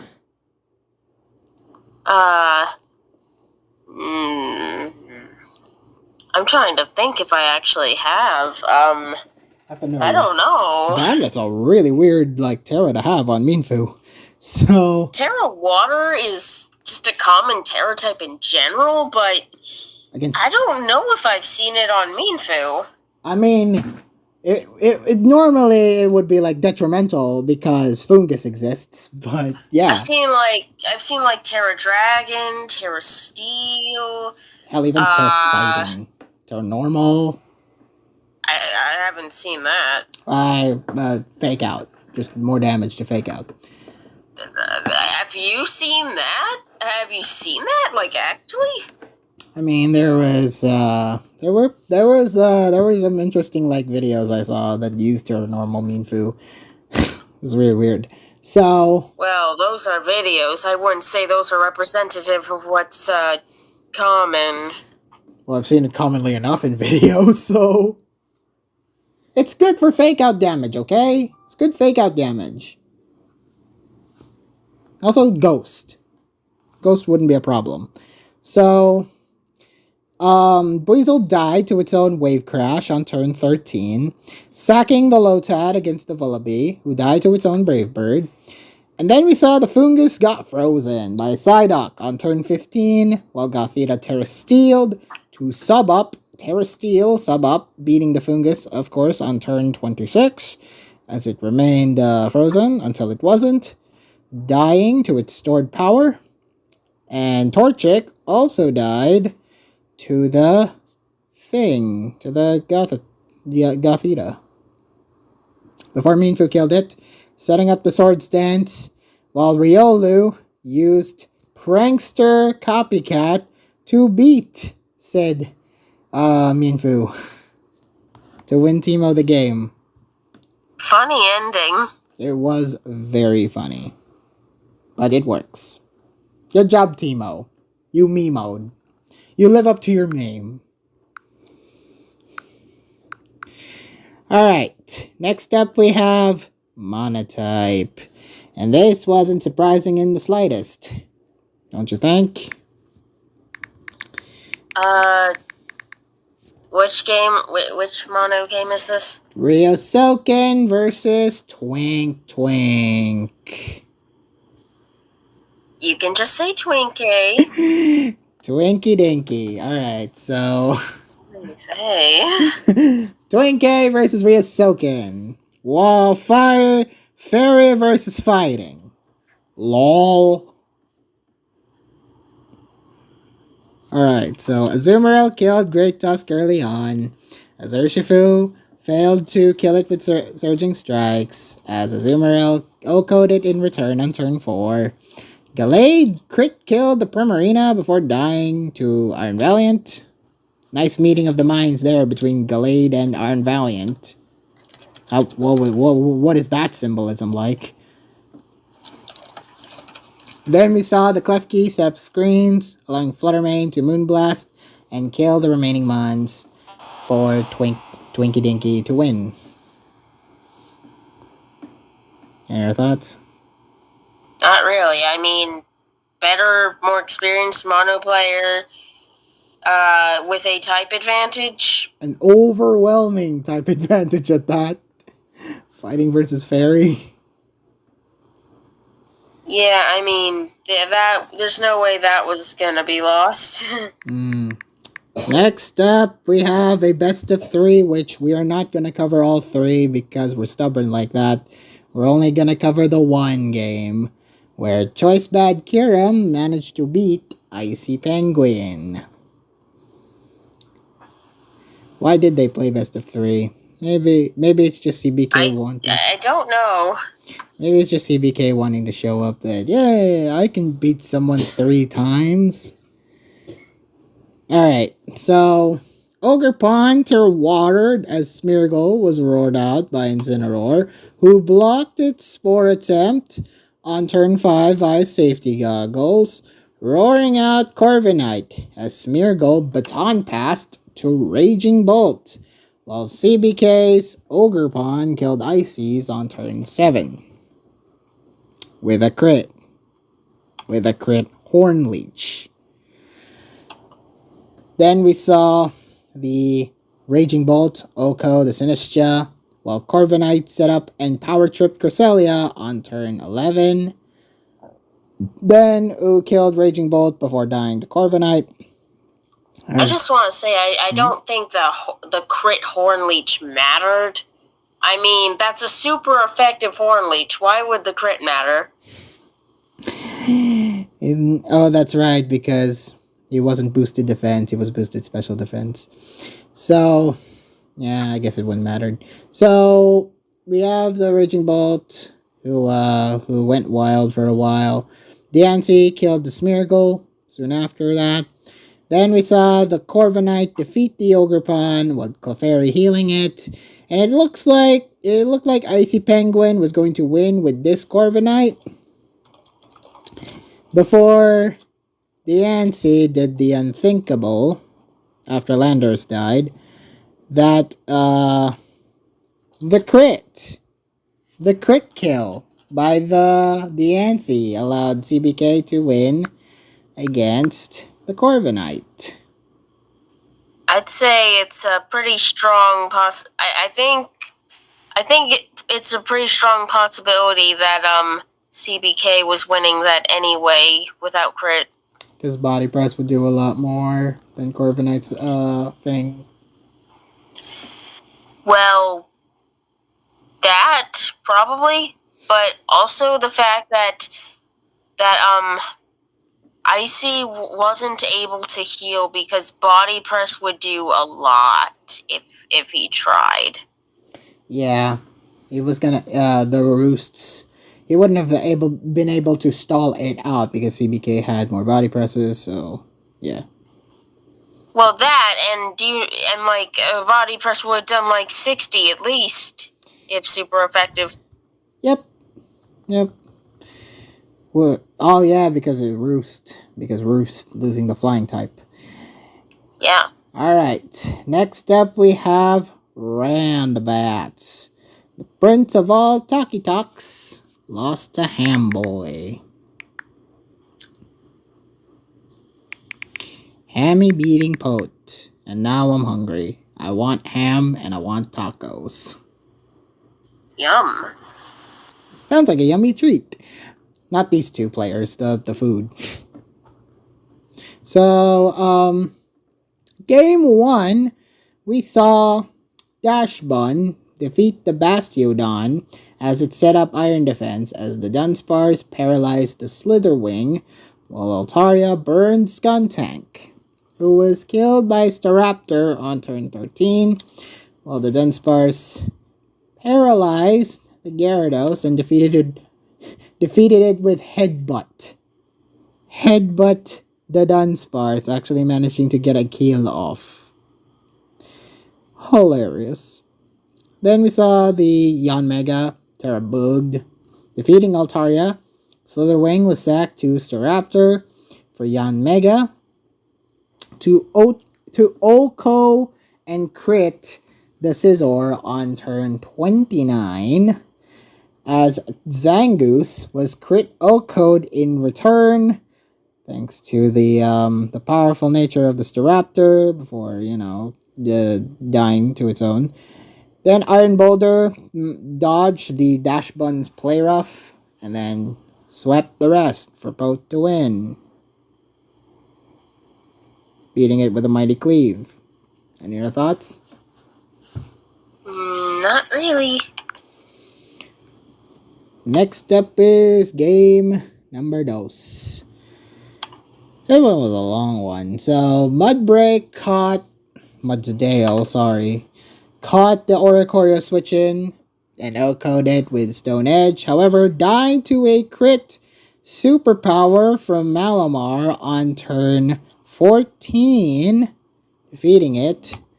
Terra poisoning right after against the Chimecho, which was risky. Then, leading to Pilot's Wine, killing them up on turn 20, dying to that Ice Shard. Squawkabilly then dodged Reuniclus's Focus Blast, sacking Malamar to bring it in again, as Rayquaza was brought out on turn 27 and beat Azumarill with a crit. That was funny. Like, the Rayquaza who almost always lose to Azumarill. So, I mean, he did hard switch it in. Which was unfortunate. So, I'm not really sure how much that does normally, but due to the fact he still had Citrus Berry, I think we can at least assume that it didn't 2-hit KO. So the crit was unfortunate. Yes. Reuniclus was sacked to allow Empoleon to kill the Squawkabilly, and Rayquaza dodged a Piloswine's Icicle Crash on turn 35. Chimecho was then put to sleep by Empoleon, who had magical powers of yawning, to then get crit killed by Dragon Ascent from Rayquaza on turn 43. Piloswine tried. Oh yeah, I remember one of my pet peeves with this game. Okay. I was thinking, I understand why Poe Icicle crashed there, but the thing is, if he actually Ice Sharded instead, I'm pretty sure he won this game. I don't know why he didn't just Ice Shard. I guess he wasn't thinking about what might happen if he missed. I guess he wanted to play it safe. So yeah, Piloswine, Shadow Dragon defeating Empoleon before losing to Rayquaza, as Frostmoth died in the end for Hammy to win.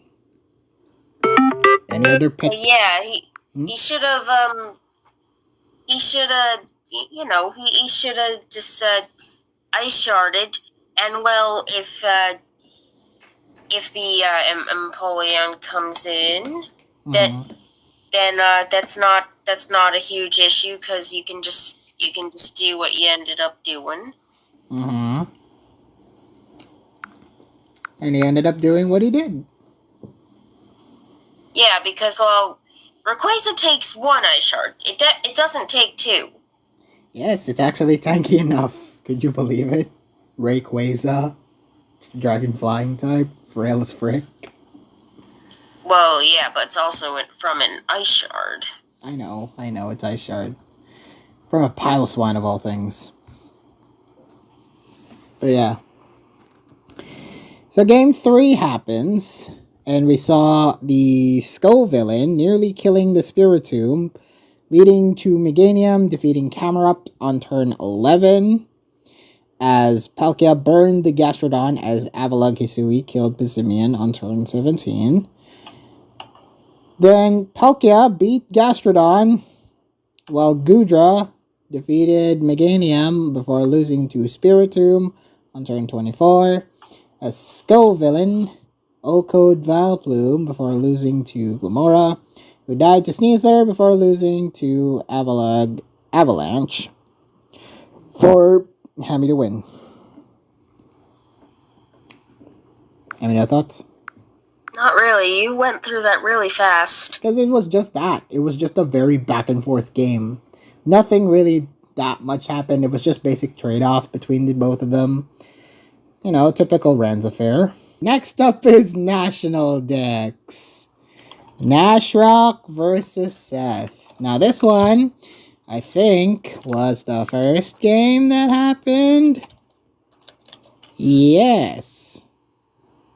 Because I actually got the reserved up first. So, yeah, this was the first game that happened. And Nashrock played Seth here. So, first up we have Goldango tricking the Alamomola early on. Woe switched it into Great Tusk, who killed it in return as Alamomola came back to Toxic the Landorus, who died to Great Tusk's Ice Spinner on turn 7. Ice Spinner, it wasn't enough. It was enough to kill the Landorus, but it was enough for Great Tusk to also die to the Rocky Helmet. Then Ogerpon killed Dragonite, while Nash's own Dragonite OHKO'd the Ferrothorn with Fire Punch on turn 12, as Terrapagos killed Alamomola. Then after Zamazenta died, Terrapagos killed Tapu Lele and chipped Crabominable, who died to Ogerpon, for Nashrock to win. Any other thoughts?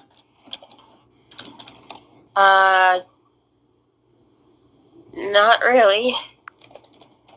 As you're typing away. Alright, final series. Wow, we went this so fast.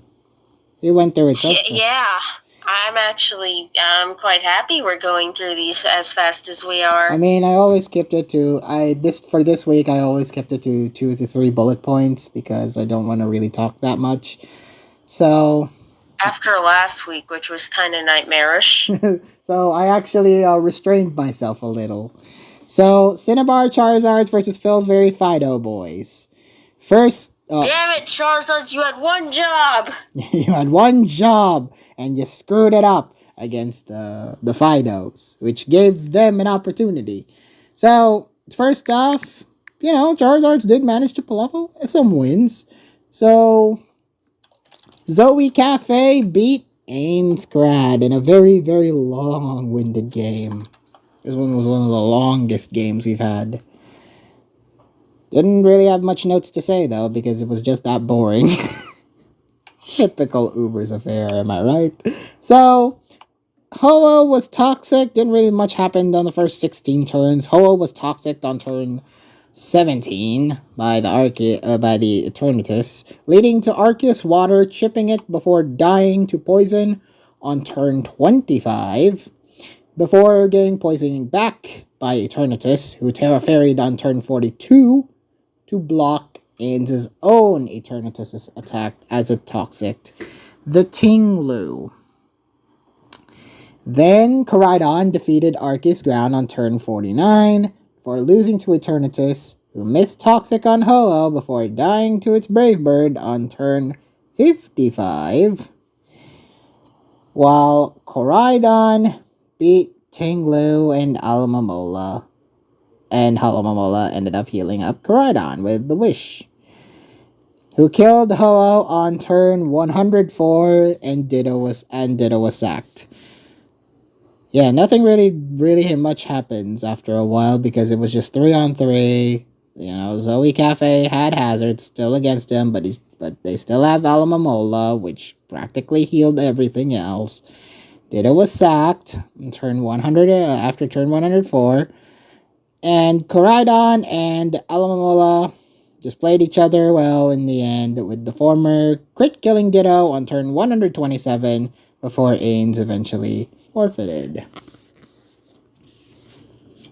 Any other thoughts?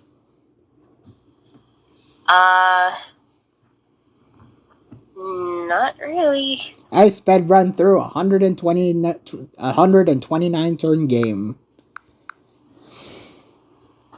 It was just over when Ditto was dead because Arceus was poisoned and Zoe Cafe had a regen mon and Koraidon, and they both had boots. Yup, so Spikes didn't give Shaq shit. Alright, next up is a short one. We have Hacker going 6-0 against Tenebrosite. Hacker with the 6-0. Is he really gonna go 10-0 this tour? It's really possible Hacker is legitimately going 7-0. Not 7-0, 10-0. 9-0? 9-0. At least 9-0. It could even be 11-0 depending on things. Double tiebreaker. Double tiebreaker. Alright, so Samurott was sacked to Ting Lu by a crit earthquake on turn 3, which really didn't matter, as Ting Lu used Custap Berry to set up spikes before dying to Zamazenta, with Great Tusk removing said hazards and Ogerpon Terra Watering to kill the Terra Ground Dragonite on turn 16 with a freaking AV Cudgel. And then, after Petrarent died, Gliscor chipped the Iron Valiant before dying to its Moonblast, leading to Clefable, paralyzing it on turn 22, sacking Zamazenta to its Vacuum Wave. Goldengo sweeping the rest for Hacker to win. Any other thoughts? Not really. Good win for Hacker. He's legitimately going 10-0. I say 10-0 because that's just a nice round number. Yeah, you don't know if he's actually gonna go 10-0. Like, it's just like what if the Charizards don't actually make finals? It's just wow. You're the first place team cursed. You saying second place. They're second place right now. Oh, they're second place right now, but you're really calling for the shots here. For that Charizards are gonna lose this. Oh yeah, this was that game. Alright, next up we have OU. Cafe versus Stories. What post number? Because Stories did not win post by themselves. Yes, I found it. It was Wesley who posted for Stories here. Yeah, don't worry. You can still just control F Stories because the name Stories is still in that win post. Yep, okay. So Stories beat Cave, and Stories finally got a win in BLT 12. In OU.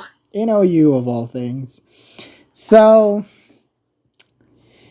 Samurott, Isui, chipped Kyurem, who killed it in return on turn 5, while Scizor killed Clefable, as Goldengo killed a Tren on turn 10, and Facade Gliscor managed to beat Kyurem. That Gliscor was unafraid that it basically died to Kyurem there. The Dragapult Terra Dragoned on turn 15, while Gliscor Terra Normaled on turn 19, and that just goes to show you what Cave was doing, missing that Draco Meteor the next turn to kill it with Facade. I really wonder why Cave still decided to stay in with a freaking with the freaking Dragapult when he had Lando over here that he could perfectly intimidate it off. So, Gliscor ultimately killed Landorus before died to Moltres' Overheat on turn 27. Dragonite then burned, and of course, turn 27. Then on turn 29, it missed Rock Slide against Moltres. Why was bro carrying a Rock Slide Dragonite? I've actually seen that before. I think it is specifically for Moltres. That's it? I mean, yeah, that way you don't have to worry about touching it and getting burned, on top of which you can deal with it immediately. I guess, but still. Unique brings all around. I mean, I like it. I like the idea of it, so I'm not mad at it. So Goldengo came back to beat Moltres and Scizor in the end for Stories to win.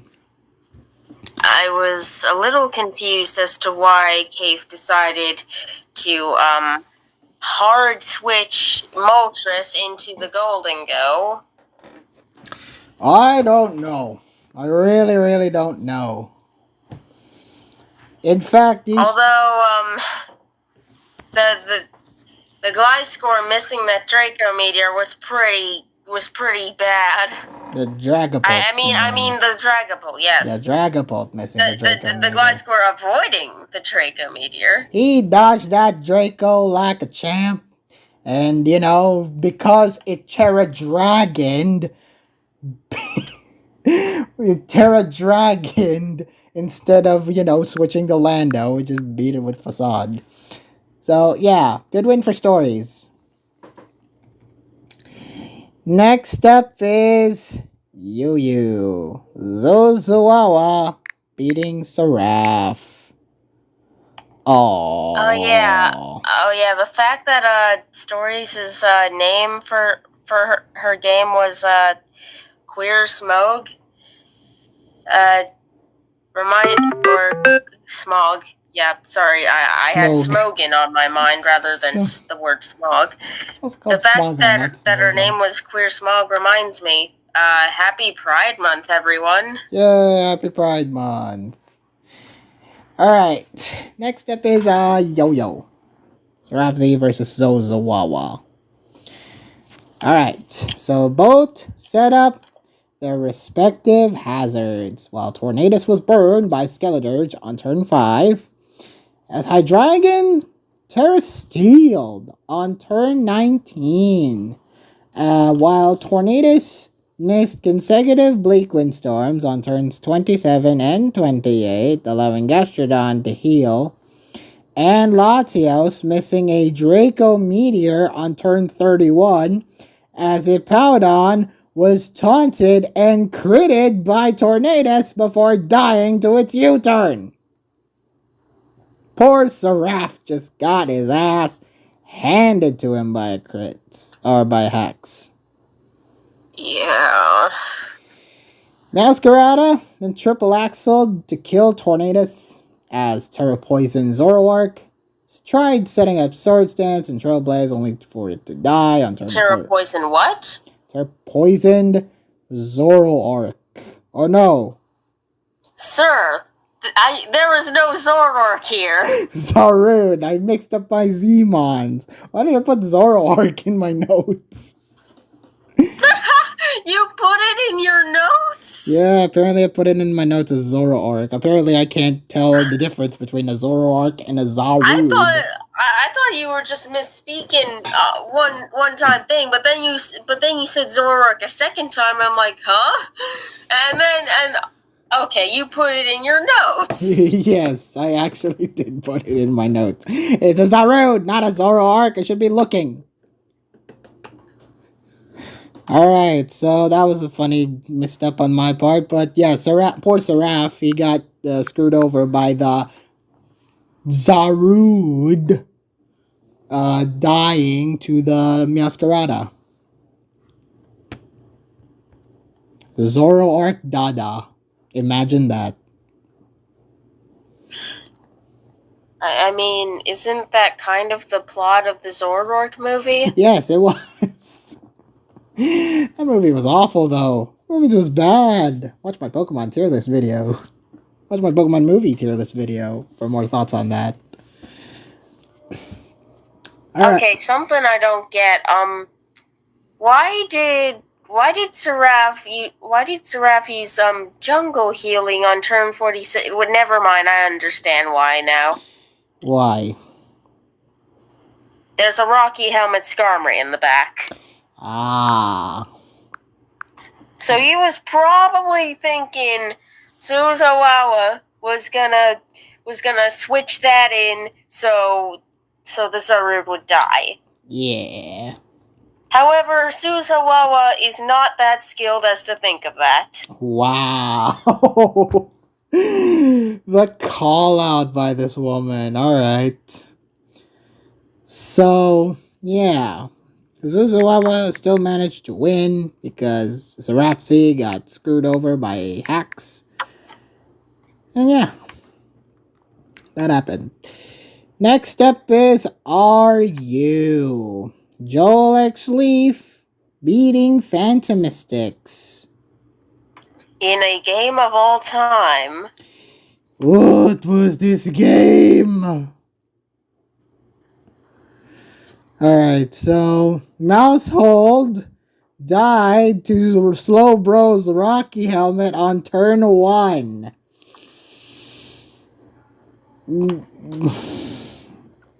I mean, Was a little confused as to why not alright. This is a mousehold, not a chinchino or anything. This thing don't get knock. This thing don't get knock, it gets bite. Would you rather have a biting mousehold beating a Slowbro? No. No. So, Lycanroc chipped it further, but died to Scald, as Noivern removed rocks and chipped Armor Rouge before dying to its Armor Cannon on turn 8. Then we saw the Registeel paralyzing the DNC. Well, Zapdos Galar chipped it with close combat before dying to Meteor Beam on turn 14. Entei burned Cloyster with a Sacred Fire, but the latter shell smashed, and Gengar was sacked on turn 17 to allow Slowbro to kill it after dodging its freaking Rock Blast on turn 18. Then we saw the Titan come in and Terra Water, setting up the Belly Drum, defeating Slowbro and Terra Dragon Registeel before Entei Double Edge to beat it and win Joel the game. Any other thoughts? Not really, just that Phantom brought cheese, got hacked, and lost, and turn 1 was funny. Turn 1 was indeed funny. Alright. A lot of people were like, what the hell is that Team Phantom? Do they not know that Phantom, wait, what was I gonna say? What were you gonna say? Do they not know how the history of Phantom Mystics teams there? Well, to be fair, even I don't know the actual history of what Phantom Mystics uses in team tours typically, but no, I feel like this has happened more than once. When I've asked Phantom Mystics for teams and stuff, he's usually given me, he has given me cheese before. Like, remember my TLT set versus Penter? Yes. Well, who do you think I got that NU team from? I mean, that makes more sense. that makes more sense. I mean, that makes more sense because Phantom Mystics, is a master at the NU.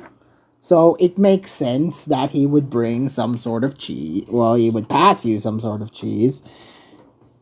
But, yeah, here in RU, it just doesn't work as well. So he said that, I remember him saying in BLT chat that this team looked good into Joel's Scout. Mm-hmm.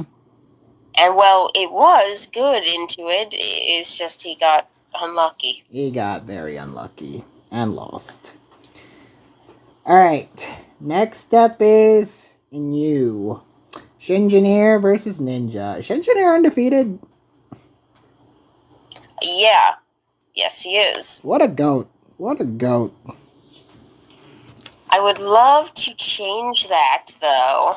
Not me personally, but... PokeR 2004 versus Shinjaneer. Take your bets, folks. I didn't. Not me personally. Take your bets, folks. Alright. I meant I would love if my team could change that. Well, alright. Now, we have Ninja here taking on Shinjaneer this week. We saw Diancie missing a Diamond Storm on Toxtricity on turn 2, leaving Toxtricity to kill it as Sableye switched in and eject button out against Flygon on turn 7.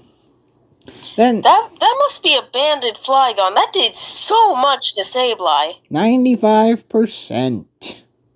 Yeah, well, it probably was banded. So Scyther, Swords Dance, Trailblazed against Kilowattrel, and Klefki tricked out its Eviolite for Toxic Orb, but still killed it.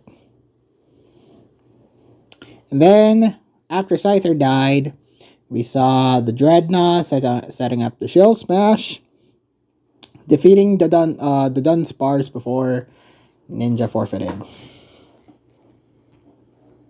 Because the writing was on the wall. Ninja had nothing against the Dreadnought. Flygon was too low. Kilowatt Roll dies to Stone Edge. Yep. Back it up. Any other thoughts? Nothing. I mean, they both brought hyper offense. They both brought cheese. Next up is Puyo. Drod versus Esteban. Oh boy, this one. So, Alola Persian paralyzed the Slowbro Galar, as Gudra poisoned the Milotic on turn 7, as Rotom burned the Rhydon on turn 21, while Florges tricked the other into getting heavy duty booties, and Slowbro defeated Palisand with Surf on turn 34. Then Espeon came in, setting up the Calm Mind and the Terra Fairy on turns 39 to 40. Florges tricked it though to gain the Covert Cloak before dying to its Draining Kiss on turn 44, and Ward would Slowbro Galar for a while, whilst being poisoned, and killed Rhydon on turn 53, until Slowbro killed the Espeon with Shell Sidearm on turn 56. Then we saw the Florges kill the Decidueye Hisui. Milotic hazed away Slowbro's boots on turn 73. Then Slowbro survived a crit. For a second there, I thought you said Milotic hazed away Slowbro's boots. Can you imagine? Can you imagine? Like, it hazes and the boots just disintegrate. Goodbye, heavy-duty boots. So much for being heavy-duty. Yeah. Can't escape the fog. Alright, so Slowbro survived a crit, Florges' Moonblast, to beat it with Shell Sidearm on turn 82, as Alola Persian died to Surf, and Milotic died to Poison, and Rotom died to Gudra, in the end for Druid to win. Any other thoughts? Not really. Good win for Druid. A close one, but a good one. Alright, next up we have LC. Between two LC players of all time. Taking Notes Kinda versus Lady Rider. Which Taking Notes Kinda won. As I told you. Lady Rider brought a funny team. Now, Mons aren't funny, but their names were. Oh, wait, their names? Their names were the ones that are funny. It was Lady Rider on the LC. Oh, I didn't notice. I wasn't paying attention to the names. I only saw this game earlier today. I wasn't paying attention to the names. Well, going through the game proper, we saw Fungus defeating Mudbray on turn 6, while Gothita, Terra stealed and subbed, second time that's happened in this week, and killed Fungus. Well, you see, there might be a reason for that.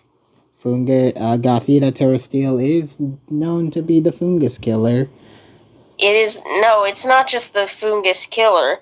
It is the Fungus counter, and it specifically makes use of the fact that it traps Fungus, and that Fungus can't really hit it, to set up like crazy, get all of those boosts, and then sweep, as long as there's no priority that kills it, and sub is still up, etc. Oh, reveal Fungus knockoff potential. I mean, Fungus See, there may be a reason that hasn't become a thing. I mean, Fungus does carry foul play. Foul play is not the same thing as knockoff. I know. Also, bro was running Salakberry, Gothita. They all run that. They do? I thought that was just If it's Terra Steel with Sub and Calm Mind, it's Salakberry. I really didn't think that. I really thought it was just Eviolite. You learned Have something you new? not seen this set in action before? Nope. Not recently. Wasn't this set literally in an earlier game we were talking about? Well, it didn't reveal Salakberry there. How would I know? So... Well, it's probably revealed... Yeah, I'm pretty sure there was a game last week where it was showing off Salakberry, Terra Steel, Gothita, this set. I don't remember. And I'm pretty sure it was Teemo. Of course. Again. Of course it was. Because of course it was. So, going back, we saw the Vullaby Terra Ghosting. However, it died to stored power, which was really random. Really? Like, you're gonna sacrifice your damn, like, dark typing for a Terra Ghost? Oh yeah, why the hell did he Terra Ghost there? You really wanted to sacrifice your dark typing? Your dark immune typing? Yes, you have Terra Blast to deal with, but, that doesn't warrant the Terra Ghost. You're wasting your own Terra. Why the hell did Lady Rider Terra there? Literally, what purpose did that serve? Nothing! Why would you Terra that? You wasted your Terra against this damn thing. Duh! Why couldn't you Terra with this? You could have just Terra'd with this, the Torchic. Double protecting and beating Gothita with turn 20. Yeah, would have been more useful if you had Terra this thing instead. I'm going to take a guess here that Lady Rider didn't know that the last move on Gothita was Terra Steel Terra Blast. Maybe they were expecting a Dazzling Gleam or something. What? I'll give them the benefit of the doubt, because they probably don't play this tier very much. I guess, but like, again, why would you sacrifice your Terra for something that is clearly meant for sweeping? Think of it this way, if he's thinking that Gothita's got a Dazzling Gleam, the Vullaby's just dead, and he doesn't get to break the sub. True. If it was Dazzling Gleam... at this point, I think he was thinking that because I don't know what other explanation there is. I don't know. I really don't know. So, yeah. Does Gothita even learn Dazzling Gleam? Does it? Can you check? Oh, Thunderbolt. Okay.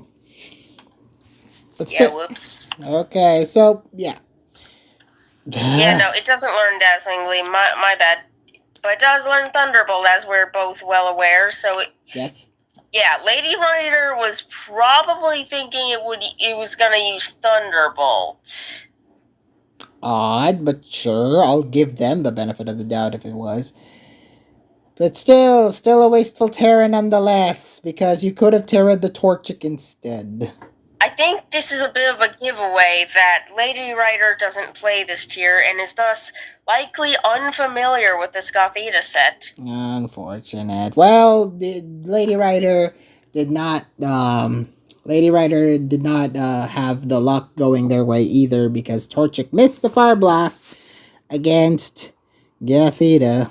Well, finally got to hit it the next turn, but still, would have been nice to preserve some more health. With that, Torchic then burned Minfu on turn 22 before dying to Grookey, while Marini defeated Gulmet, and Vullaby flinched Shelder on turn 34, which killed Minfu, and then Lady just forfeited. Yeah, that flinch was bad. Any other thoughts? Not really. Questionable game. Questionable game. Alright, next up we have Monotype. Where this time you got the jump on me. Royal Reloaded beat Drizzle.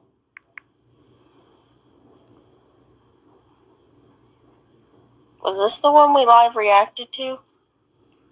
I don't think we live reacted to anything. Oh well. So here's what happened. Gliscor Toxic the Swampert. As Pelipper set up Rain, and Crawdon killed Corviknight on turn 10. Oh yeah, this was Water versus Flying, if you couldn't tell. As Thunderous killed Kingdra, while Barraskewda killed Gliscor with Ice Fang, and beat Tornadus with a flip turn. With Crawdon chipping Dragonite before losing to Outrage on turn 20. Then, after Barraskewda Ice Fang Dragonite to death, Enamorous used Healing Wish on turn 23, healing Thundy to reverse sweep and beat all of Drizzle's Mons with Sub, Grass Knot, and Thunderbolt, winning Royal Reloaded this game. Any other thoughts? Not really. Nice reverse sweep there. Even Okoing and Alamomola on turn 31. Just utilizing that sub well. Very, very good. Doubles OU. Pig Warrior versus Life. Aw, poor Pig Warrior. Hasn't had the best of BLT. Did you say Life? Life. Sea Life. Yeah, that's what I thought. So, yeah, poor Pig Warrior. Hasn't had the greatest of BLTs, unfortunately. And this one was also a common indication of what happens with Pig Warrior. Turn 1, we saw the crit kill by Glamora on turn 1 before it died to Terra Poison Landorus. While Chien Pao, Oko D-Knight, and Tornadus was also brought down to Sash level as it beat Landorus, and Dragonite killed Roaring Moon. Chien Pao then critted the Terra Normal Dragonite as Ogerpon killed it as Raging Bolt survived an Ivy Cudgel on turn 6, and Ogerpon killed the Chien Pao while Raging Bolt killed Ogerpon for Sea Life to win. Wait, what? What? Sorry. I mean, you said Chien Pao crit D-Knight, and then you said Ogerpon killed it? Yes. Well, that didn't happen in the same turn. Yeah. Yeah, well, no. I was speaking in concurrent turns. Okay, but the Ogerpon killed the Tornadus that turn. That's actually pretty significant. Oh, yeah, it was. Because, it lost the thingy. It got up Tailwind.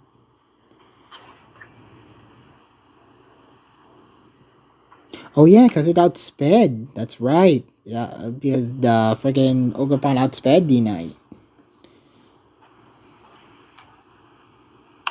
You see, Mikoi, if Pig Warrior double targeted D-Knight that turn, let me see something.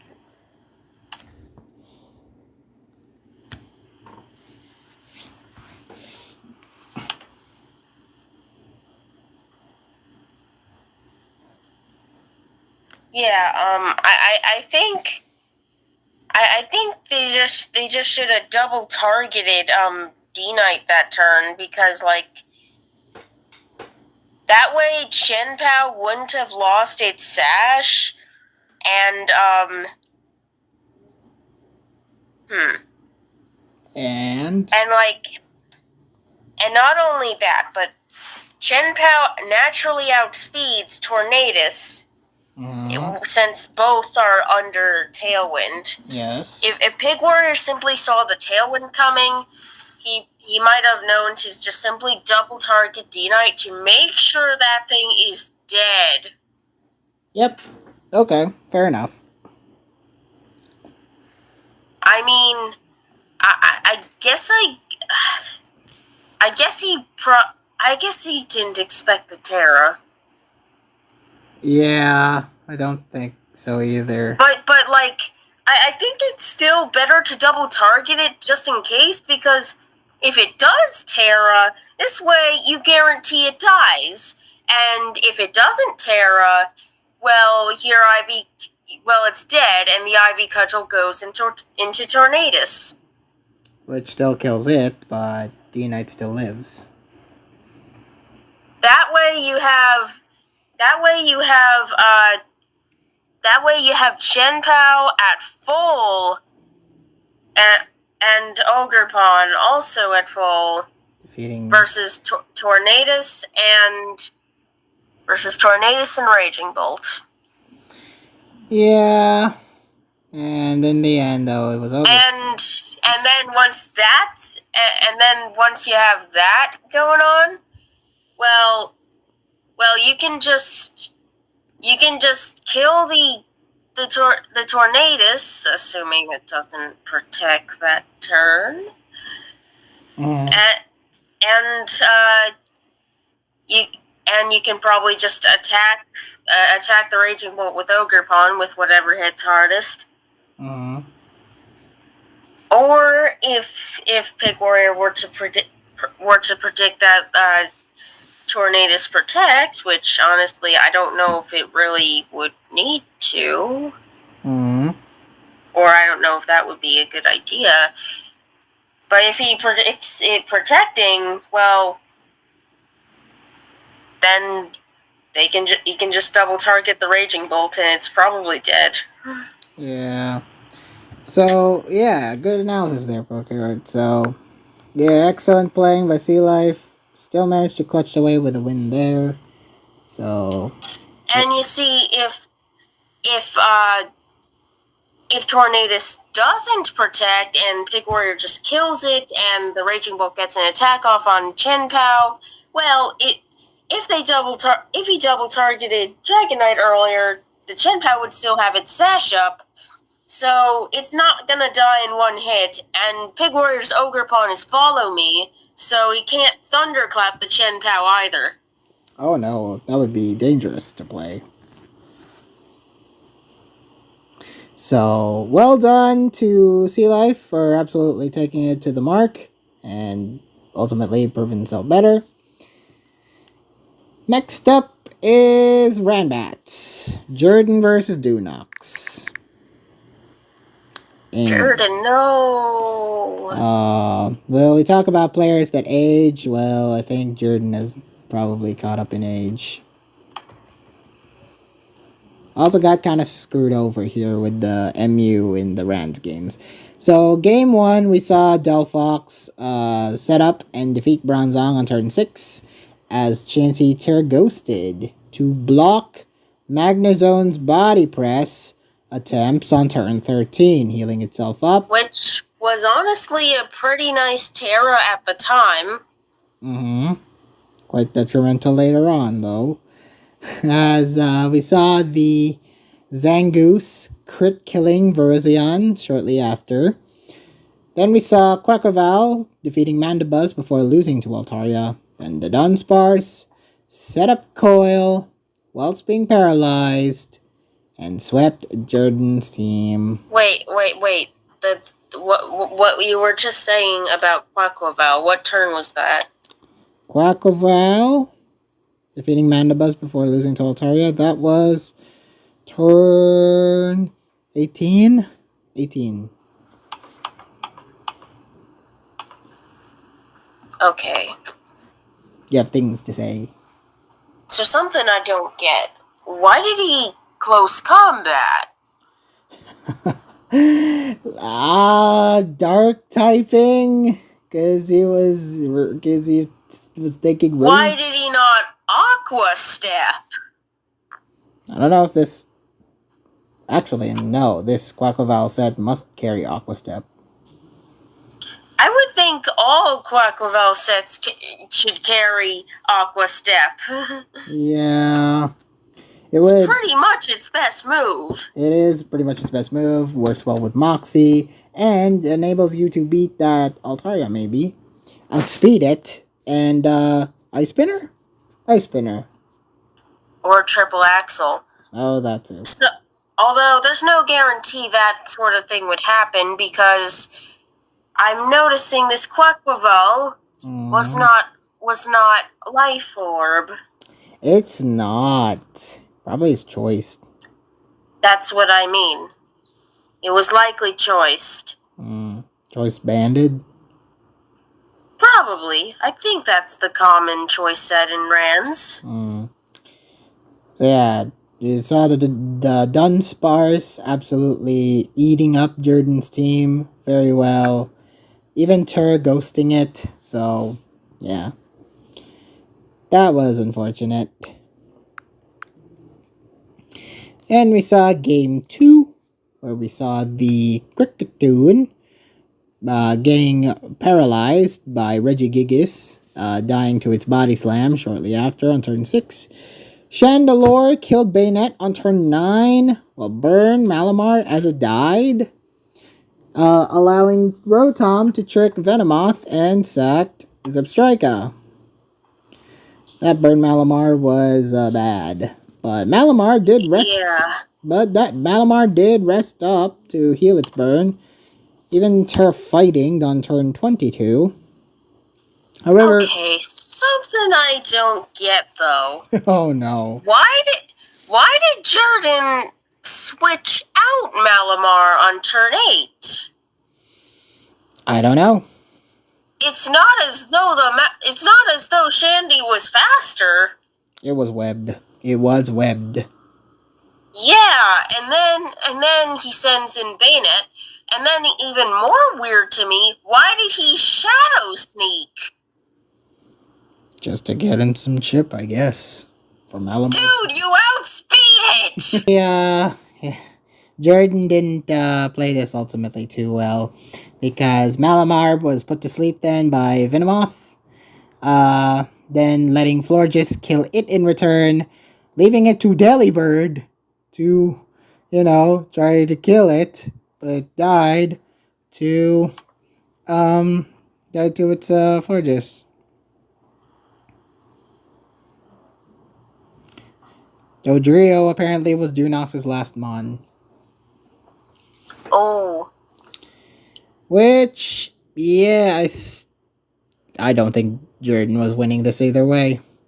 His matchup was too bad, fortunately. Maybe, Malamar could have been, the big boy that carries the team, but, kind of just played that rather awkwardly. Unfortunately. Alright, last game. Here we go. Rahul versus Silu. Rahul and Silu were tied in terms of their records. But this game proves that even those can be very anticlimactic. I think we're seeing the downfall of Rahul in BLT after having such a strong start in Natdex 2. So, Volcanion defeated Kyurem via the burn on turn 9. As Hatren heal blocked Goldango, who then killed Volcanion while Mega Medicham defeated the Toxapex. Then Landorus exploded on Great Tusk on turn 19, killing it as Dragonite beat Tapu Koko. With Custap Berry. Explosion Custap Berry. Yeah, interesting set there. Dragonite beat Tapu Koko, Kartana swept through it, and Mega Aerodactyl before Rahul called it quits. Any other thoughts? Not really. Short game. Well done, Silu. That's it for week 6. Yes, I've that. I really don't. Wow. Who one predicts? Woman. Okay, let's see. Can you guess who won? Was it you? Of course it was. God damn it, when will I get a W over you, man? Never. Damn you. Because I'm smarter. No, you're not. We're on equal footing, woman. Alright, what was your percentage? I am simply better at predicting things than you. Wow. The flex. What did you score? I mean, I didn't score better than last week. I got a 23 out of 36. Which is? Like, almost 64%. Yeah. And how many did I get? You got 29 out of 48. That's good. You know, about 50%. I take it. That's 60%, McCoy. Oh, I did better. I did better than average, okay? What did average get? The pick got 25 out of 48.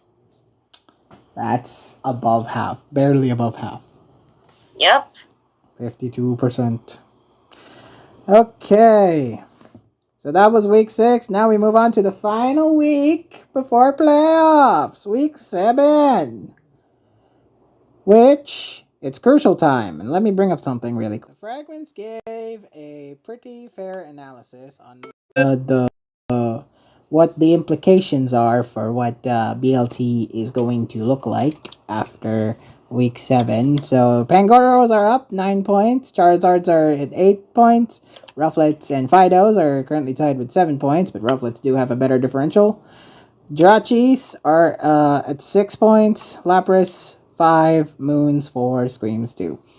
So Pangoros are confirmed regardless of week 7 outcome. So congratulations for Pangoros for being the first very much confirmed team for playoffs. You did well, Goros. Goro it up. Charizards, they win or tie, they're pretty much confirmed for BLT, which the odds are it's very likely that they will win. Are you sure it's very likely? Oh, that's right, they are facing the Goros. The Goros could honestly be memeing this week, right? They could, but it's best not to underestimate the power of memes. But Pangoros are, Pangoros could be memeing, right? They're good sports. They want the Charizards to be in there, right? Do you really think that they would? They have better odds. Meme purely for the purpose of the Charizards getting in. They can. I mean, they have better odds of making it than not, right? Win or tie, they're confirmed. But if they lose, they need at least the Rufflets, the Fidos, or Jirachis to tie or lose, or Jirachis to win with a lesser differential. So, yeesh. Rufflets, you guys win, you're confirmed. If you guys tied, you just need the Fidos or Jirachis to tie or lose, or for Charizards to lose with a lesser differential. Well, can you do that? Can you hope for that? Probably. But you lose if Lapras lost,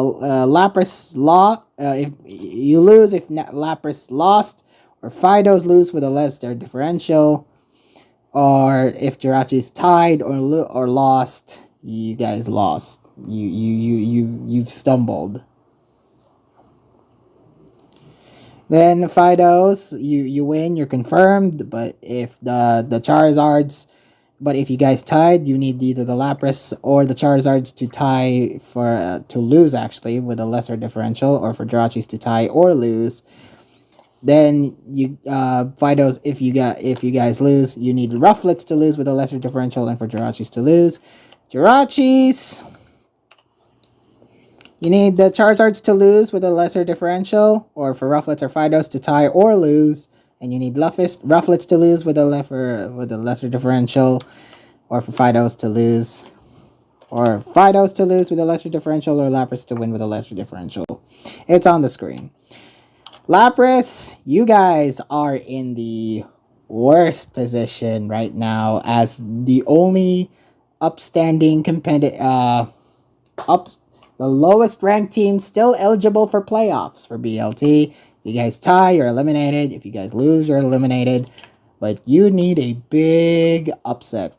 You need a big upset, basically. You need the Rufflets to lose with a loser differential, or Jirachis to tie with a lesser differential, or lose. You guys are in. Moons and Scream, though, they have no chance. So, question. Between the Fidos and the Laprases,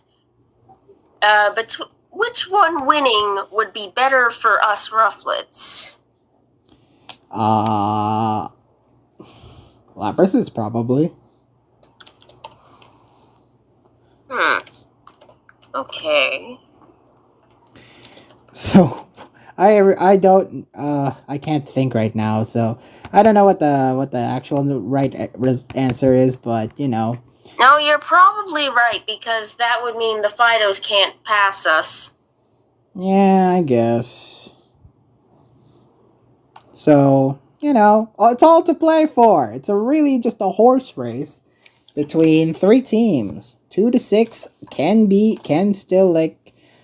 still fumble and maybe lost to playoffs. It's really all to play for.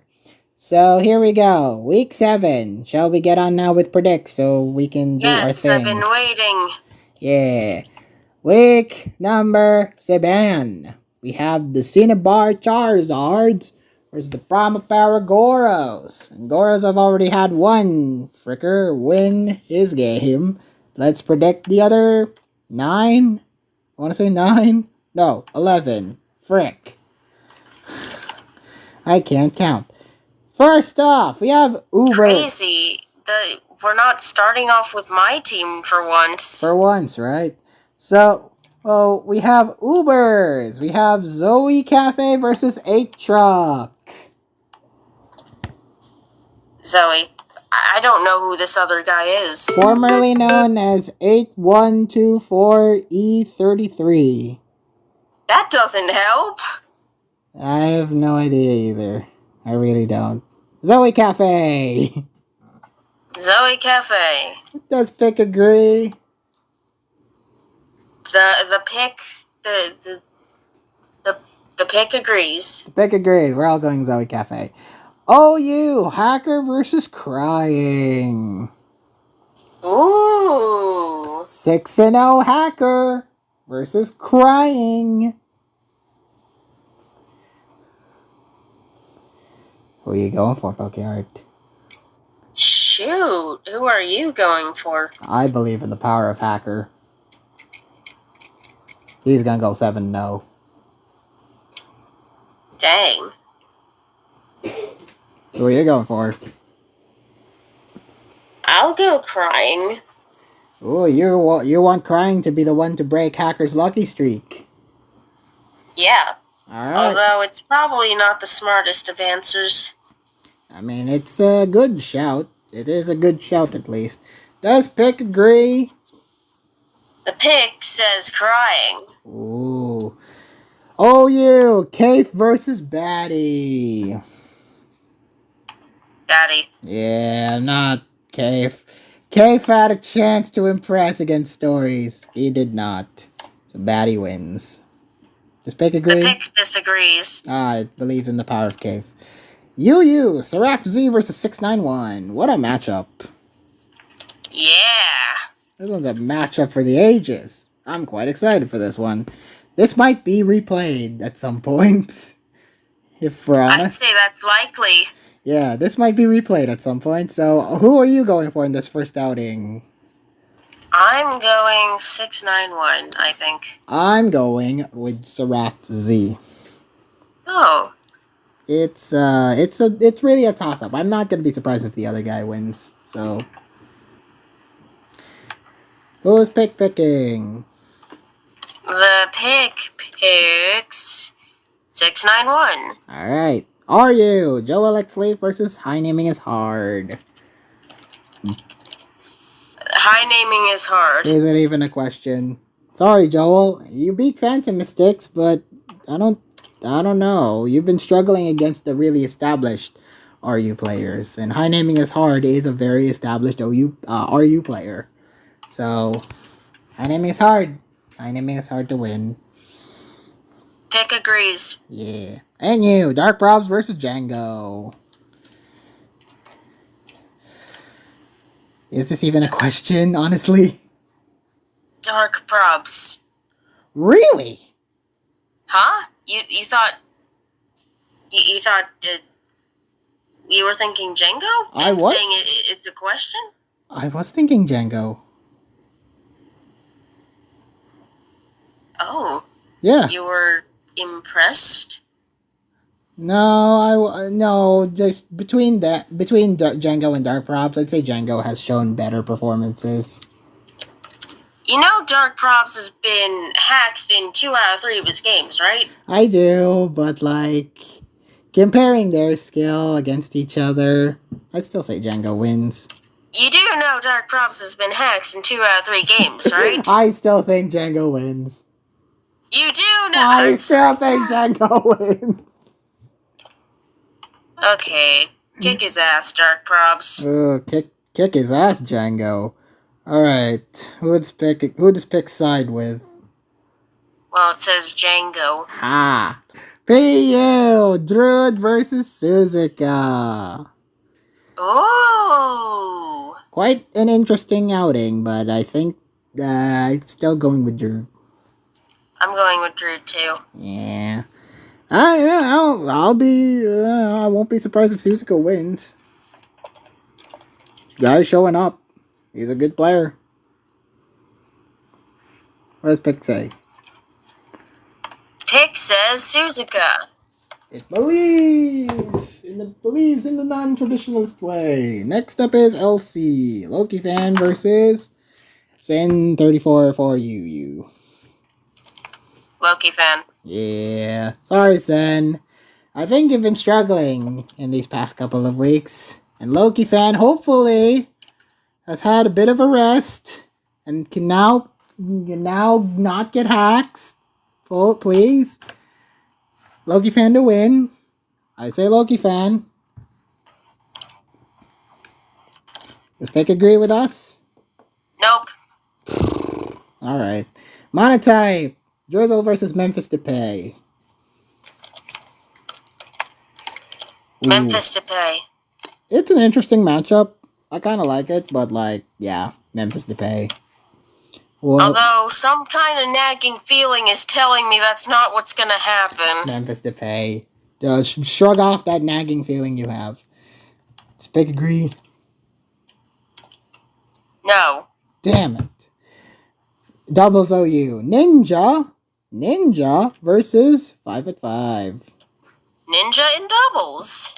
That's not surprising. We have seen Ninja play doubles before. Yes, but the fact we haven't seen it till now is interesting. It's interesting. I mean, they want to try something different, and I applaud them for that. But do we agree that Ninja can beat 5'5", though? I think 5'5" will win. Yeah, same here. What does Pick say? The pick says Ninja. Interesting. Random battles. We have Lady Rider versus JJ09 Lee. JJ. This is gonna be quite closer than you think, honestly. JJ.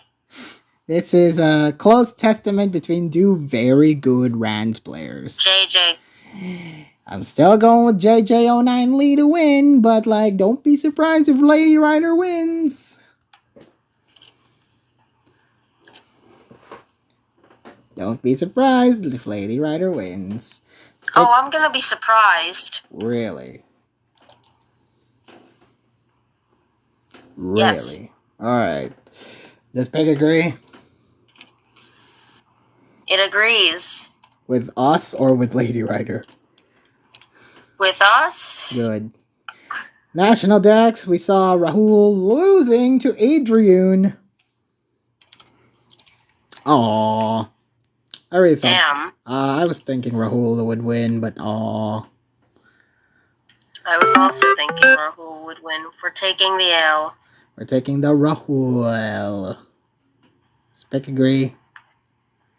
Pick agrees. It's taking the L. We're all taking the L. Alright, next up we have Resort City Rufflets versus Scream.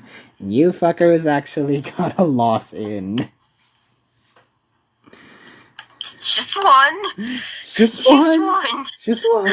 We're not going to know John anymore. No more of that. Ubers. We start off with Skimmy the God versus Zayot. This should be fairly easy. Alright, you can't predict. This should be fairly easy. I think Skimmy the God. Yeah, I already had it marked in for you. Yeah, this should be fairly easy. Does Pick agree? The pick agrees. Yeah. OU, Chicos versus Keshba. Relatively been unimpressed with Chicos, unfortunately, so I'd take Keshba. Keshba has been showing up. He's been popping off this BLT. This may not be as clear cut as you think. You think? I know Chicos can build. It's just playing wise, it's dicey. So does Peck agree? Oh, you're going Keshba. I am going Keshba. Does Peck agree? The pick disagrees. It knows what you don't. We'll see about that. Oh, you! Mikey Mon versus Irene. Yeah. I believe. Go Mikey Mon. Yay! I believe in Mikey Mon. So does Pick also believe in Mikey Mon? Yes. Good. We all believe in Mikey. Pew versus Fiend. Fiend's been doing pretty good in BLT, but it's Piyush though. It's Piyush though. I'm going Piyush. I can't. Good. I can't. After last week where I was worried for Piyush, I can't be worried anymore. Piyush to win. What does Pick say?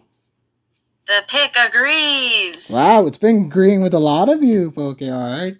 It's been actually 4 for 4 for you. Are you? The rivalry that will never ever end. The Franklin versus Just Franco.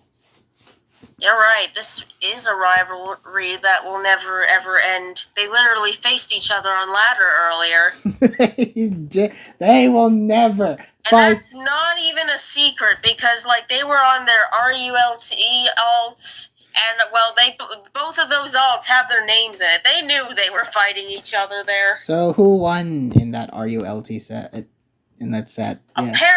Apparently Franco did by haxing. Oof. That's not a good sign. That's not a good sign at all. They are saying that this guy always haxes me. The rivalry that will never end between the two Franks. Oh yeah, you're right. They are two Franks. They are two Franks. I'm gonna go with Franco winning though. Sorry, Ars9. No, you're picking the wrong Frank. They're picking the wrong Frank. I'm sorry, Ars9. I think Franco's just been a bit better. Bro, neither of them have excellent records, you know. Wait, seriously? Franco doesn't? Yeah, he's lost a few times now, I think. I know the one against Colored Name. I know the ones against Jojen. But what else? What else has he lost to? Where's the screams? Christ. What? Would you if I told you that Franco is negative? How negative? 2-4. Holy shit, Franco has been neutered. What is Arsenal's record? Out of curiosity. I'm pretty sure he's neutral. Check it. I won't be convinced until you check it. 3-3. Okay, we're picking Arsenal. Sorry. Yeah, we're changing it. We're changing it. We're changing Wow. Okay. We're just stirring the pot, okay? This is a rivalry, Pokemon. You gotta understand. This is a rivalry we have. This is a proper blood. This is a proper blood feud between these two Franks. I want this RU to be Seems dirty. like it. I want this RU game to be dirty. I want this game to be grimy. Ew, why would you say that? It's just dirty. It's a dirty game. Alright. No, I want a clean game. I want a dirty game. Alright, well, does pick agree? The pick says the other Frank will win. Okay. And you! As in Franco. Yeah, Acid versus Terracotta. I'm sorry, Terra. I'm really sorry, but, like, Acid's one of the stronger NU players you have. He's positive, too. Yeah, I'm not surprised. I think it will go even more positive and pick Acid. Okay. Does Pick agree? No. It's being a contrarian for the first time. Well, actually, no, it was a contrarian last time. BU, we have Wesh Papillon versus Big Tony. I'm surprised. Why? What are you surprised about? I'm really surprised. I thought Terra was going to be playing Wesh, and Tony was going to be playing Acid. No, I was actually expecting this change to some degree. Really? Because Tony said in BLT chat, like, wait, we're out and my managers are still forcing me to play NU? Okay. Interesting. I would really want to see a Pap versus Terracotta game, though. So I'm not surprised to see that Tony isn't in NU. Although Pap was expecting to play Lore. Okay. Yeah, that would have been awesome if they could play. Yeah, that would have been awesome, but yeah, it's Pap versus Big Tony. I'm going Pap. I want to believe. Okay. I want to believe that Pap can do it. What's pick say? The pick says Pap. Alright. LC, TGA versus the Iron Pikachu. After last week, I can't deny, we're going to attack. We're going to gaming attack. Also, has Iron Pika won a game? I don't think so. Oh, wait, I think they, won versus Greedy? No, wait, check again. Maybe? Check again. Check the shit. Check the shit. Week 2, I think. Let's see. Iron Pikachu is, Iron Pikachu is 1-4. Win against Greedy Ebb. Ebb? You really call EB Ebb? Greedy EB, yes. Win against Greedy EB. Well, TGA will win. Just no solace in the fact that TGA will win. Okay? Don't disappoint me, TGA. Yeah, I'm hoping you're not cursing us. Don't disappoint me, TGA. So, what does pick say? It says TGA. Okay. Well, if you lose, then you can blame pick. Monotype, Rio Vidal versus Mindos. Is it even a question, really? I'll fill it out. Yeah, Rio Vidal to win. What is pick say?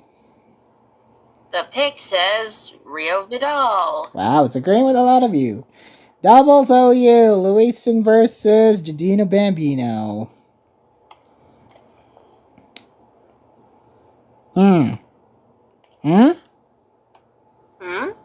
Louison. I had already filled it out for you. Yeah, I expected you to already filled it out. Louison to win. Sorry, Jaden. I really hope you don't lose the timer this week. I wouldn't mind. Wow, you are. What is pick say? Pick says Jadino. Alright. Grand Bats. Reviles versus Rafna. This already happened, and you fed him to the wolves. That wasn't the intention, actually. You fed him to the wolves. That was not the intention of it. Yeah. We simply didn't know he would play like that. You fed him to the wolves. I really hoped MG versus Rafna was a reality. And yet, you fed him to the wolves. You fed poor Vios. I'm not gonna lie, I wanted that too. I was a little shocked to see Vios back in. Yeah, I really want MG versus Rafna. Not that it's a bad thing considering he won last time. I just wanted to see MG versus Rafna. I wanted to see Rafna versus MG too, and you robbed it away from us. Especially because that's the last chance we have now. Because the Screams will not be with us next week. Yes. I would have picked Rafna to win. Just pick agree. The pick agrees. National Dex, Tempo versus Omar. Is this even a question? I already filled it in for you, don't worry. Dude, Omar's gonna go 0-7. Oh, God. Good God. Oh, God. That is the most unfortunate record we've seen in all of years. In all of the years we've covered BLT, in all the years we've participated in BLT. They don't even have an alternate. They don't even have an alternative option. They can't even bench him. He's just playing every week and losing every week. Oh man, talk about. I don't think we've ever had an 0-7 player before in BLT. So I'm not sure. If we have, let us know. Certainly cannot have happened much. Let us know if we had an 0-7 player before. I think this might be legitimately the first 0-7 player. Then who knows? And then Omar surprises us by beating Tempo. Oh, alright. It would have been the shocker of the year, ladies and gentlemen. It would have been the shocker of the year. What does pick say? The pick says Omar. See? It believes in the 1-6. Alright. Oh, Lavender Laprises versus Pillsbury Fido Boys. I'm loud today. I'm getting more louder. Maybe because I'm excited. I'm excited for what's to come. So Ubers. Ainscrad already beat Emoxu 9. I would have picked Ainscrad to win. Do you? Oh, me too. Yep. Alright. We believe in our Boyne. What does pick agree?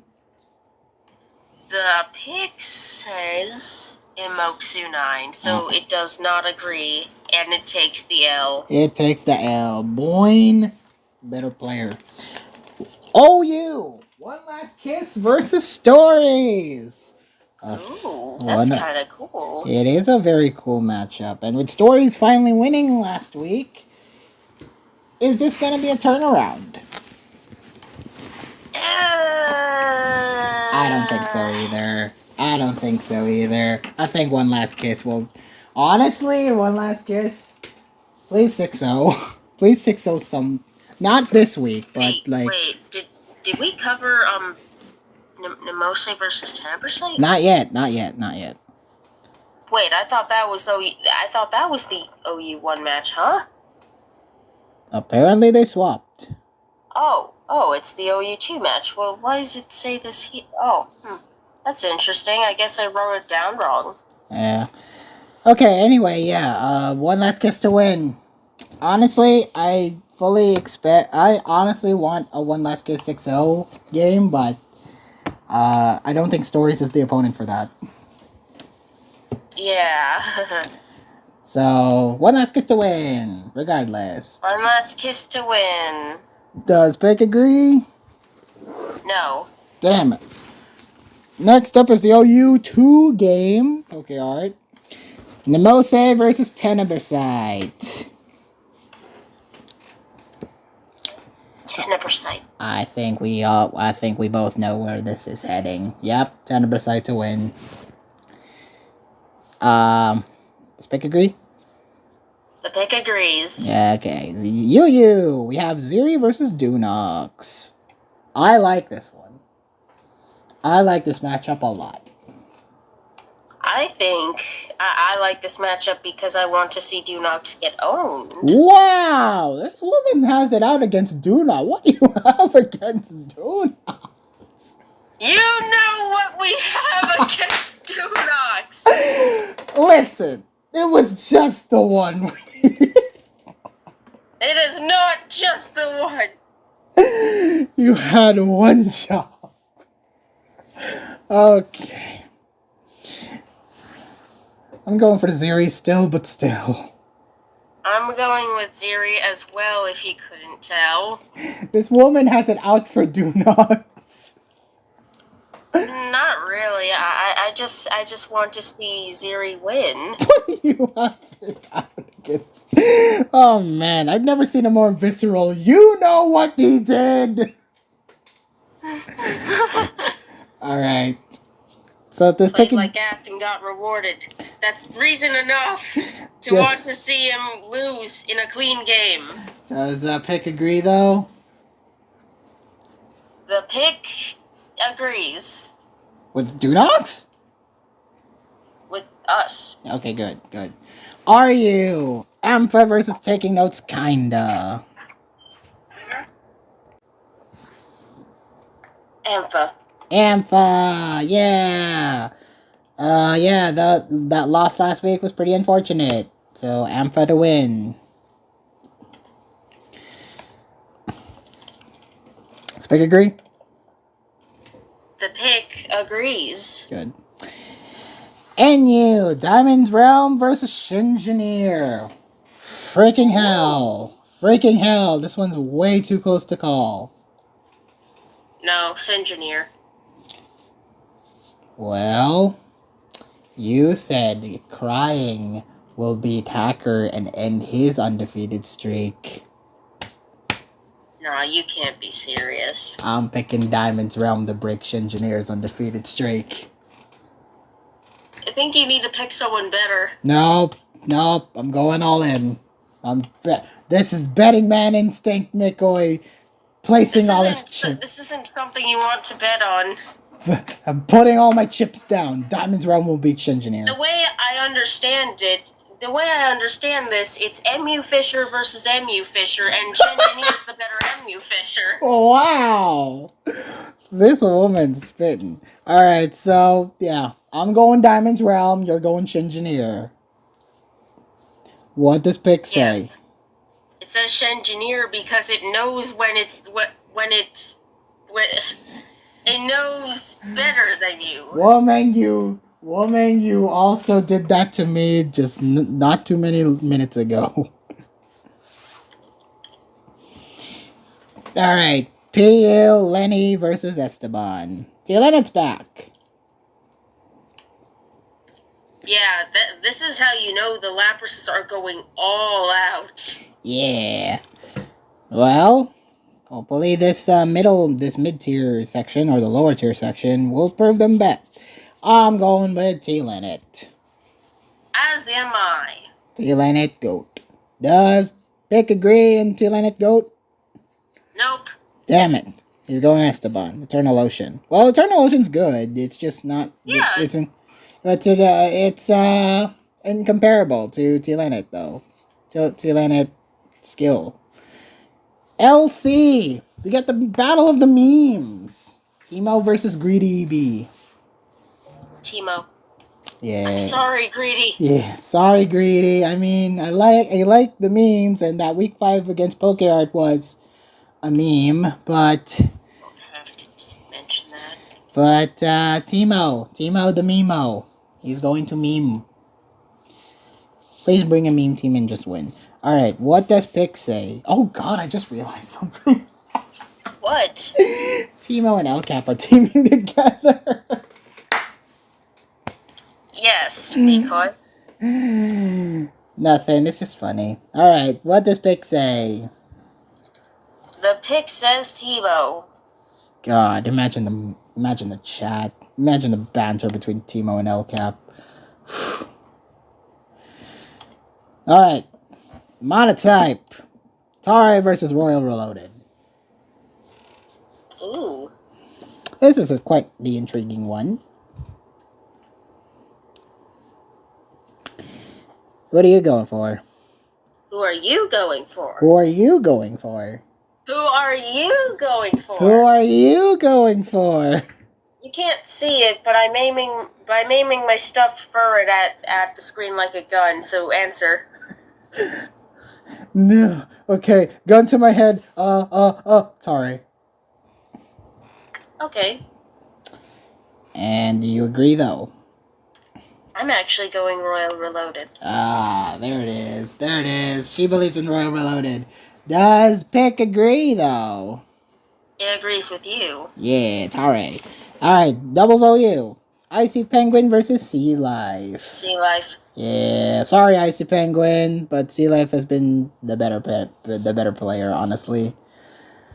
So I'm going Sea Life. You're going Sea Life. Does Pick also agree with Life in the Sea?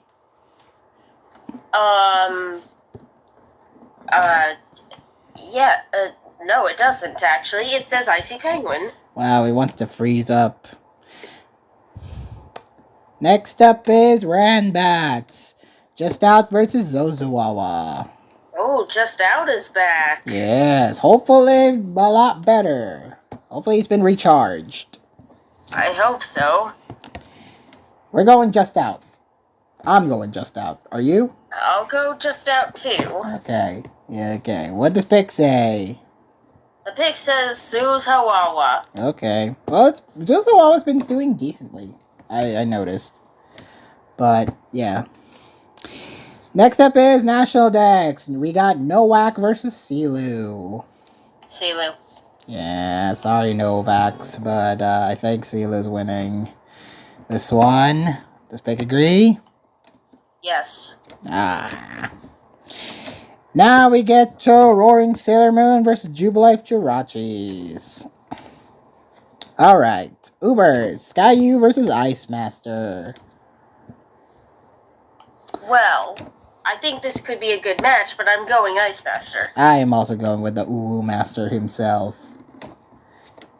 He is Uwu Master. He is Uwuing. Alright. Does this Pick agree? The pick agrees. Yeah, it's going with Ice Master. OU, X-Guardian versus Stareel. Stareel. Yeah, unfortunately, X-Guardian, I think Stareel's way too broken for you. Stareel to win. Does Pick agree? The pick does not agree. Wow, it wants to go for broke. Next up is RU. Blidius versus Dugtrio's broken. That trio is broken. Yeah, I kind of... we're on the same wavelength back again. I think we're going with Dougie. Does Pick agree we're going with Dougie? Mm-hmm. Yep. UU, Unsubscriber versus Hax Lolo. Ooh. I don't know. What do you think? I don't know. I'm going Hax Lolo. I mean, fair enough. I'll go Hax Lolo too. I mean, we only saw one game of Kroger. Yeah, and Kroger didn't really impress. He lost to Ziri, so...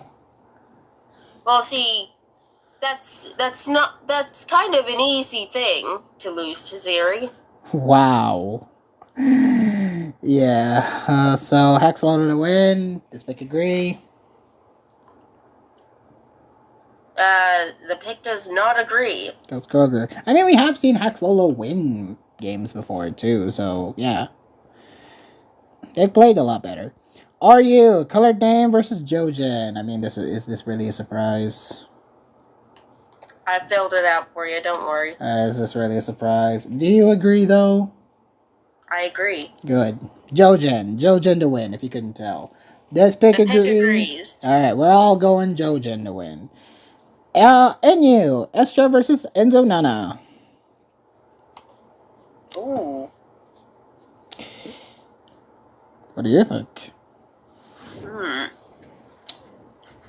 I'm not sure. Really? You're undecided with this one? What do you think? I think this is an easy Estra win. Really? Yes. Okay, I'll agree with you, but I really wouldn't be surprised if Enzo Nana wins. Yeah, but you just have that nagging feeling. You have that gut instinct. Does Pig agree? The pick agrees. PU, Blie versus Black Knight Gawain. Battle of the memes. Yeah. Is it wrong to say that I'm kind of thinking... Go for it.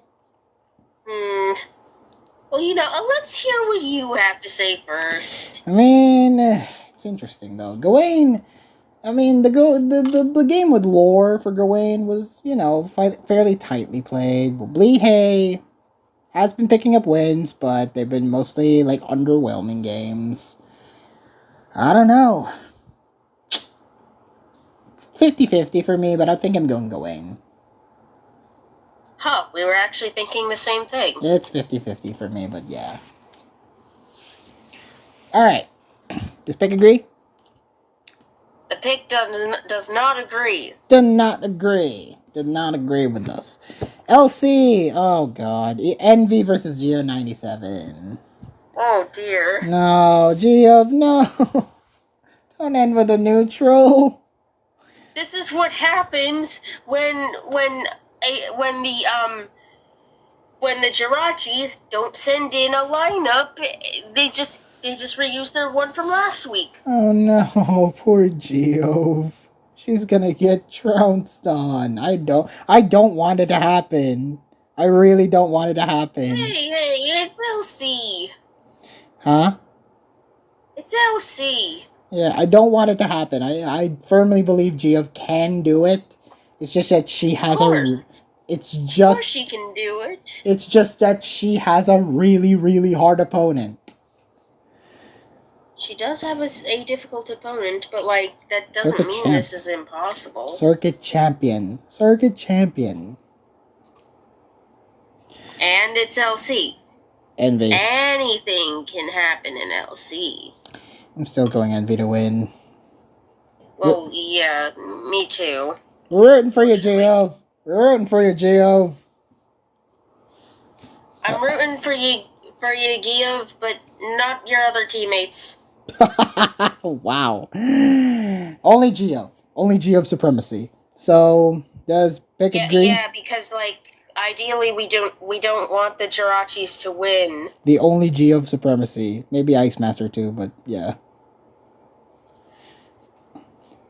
Alright.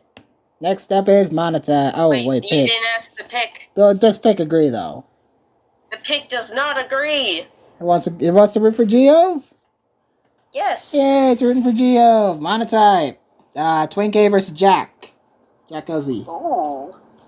Interesting matchup. I like both chances of winning or losing. I don't like their chances of losing. So, you know what? I'm going Jack. I was actually thinking that too, because, well, Jack is gonna be trying harder. Yep. And Twink Who the hell knows what Twinkie's gonna load? Twinkie could just meme for all they care. Bring Terra Rock, Mono Rock, or Mono Grass, even. Just anything with a lot of weaknesses. Yeah. Jack to win, though. I'll agree, because, Jack will be hopefully more locked in to win this. Especially because it's crunch time. Does Pick agree? The Pick does not agree. Ouch. Doubles are you. Trustbad Kieran versus Eevee. Eevee. Yep, same here. Eevee to Weenie. So, does Pick agree? Yes. Alright. Ranbat, Mata versus Losco no Shuto. Hold up, what? Excuse me, Mata? What are you doing here? I get memeing, but like, really? Mata looked at OU and said, fuck this shit, I'm out. Didn't want to play Storiel, didn't want to play Drug Trios Broken. So you rather play Losco. But also, they're literally out, so... Yeah, they are out. They are out. Freak OU. So he wants to go with Losco. Does pick pick not agree. You have to pick. We have to pick ourselves. We're going with Losco. I'm going Losco too. At least end it off with a bang, Losco. And does pick agree? No. Yikes. And National Dex. Hammy versus Longest Banana. Huh? I know, right? I mean, kudos to Hammy, what are you doing here? I mean, kudos for Hammy for trying National Dex.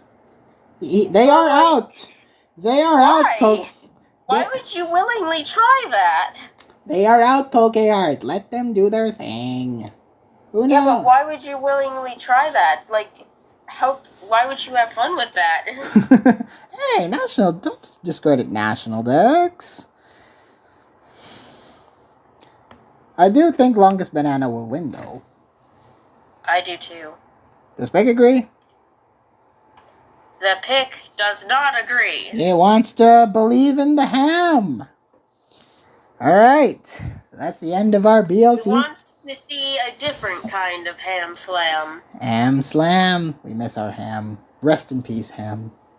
He's not dead. He's not dead, but, you know, in terms of Pokemon Showdown years, rest in peace.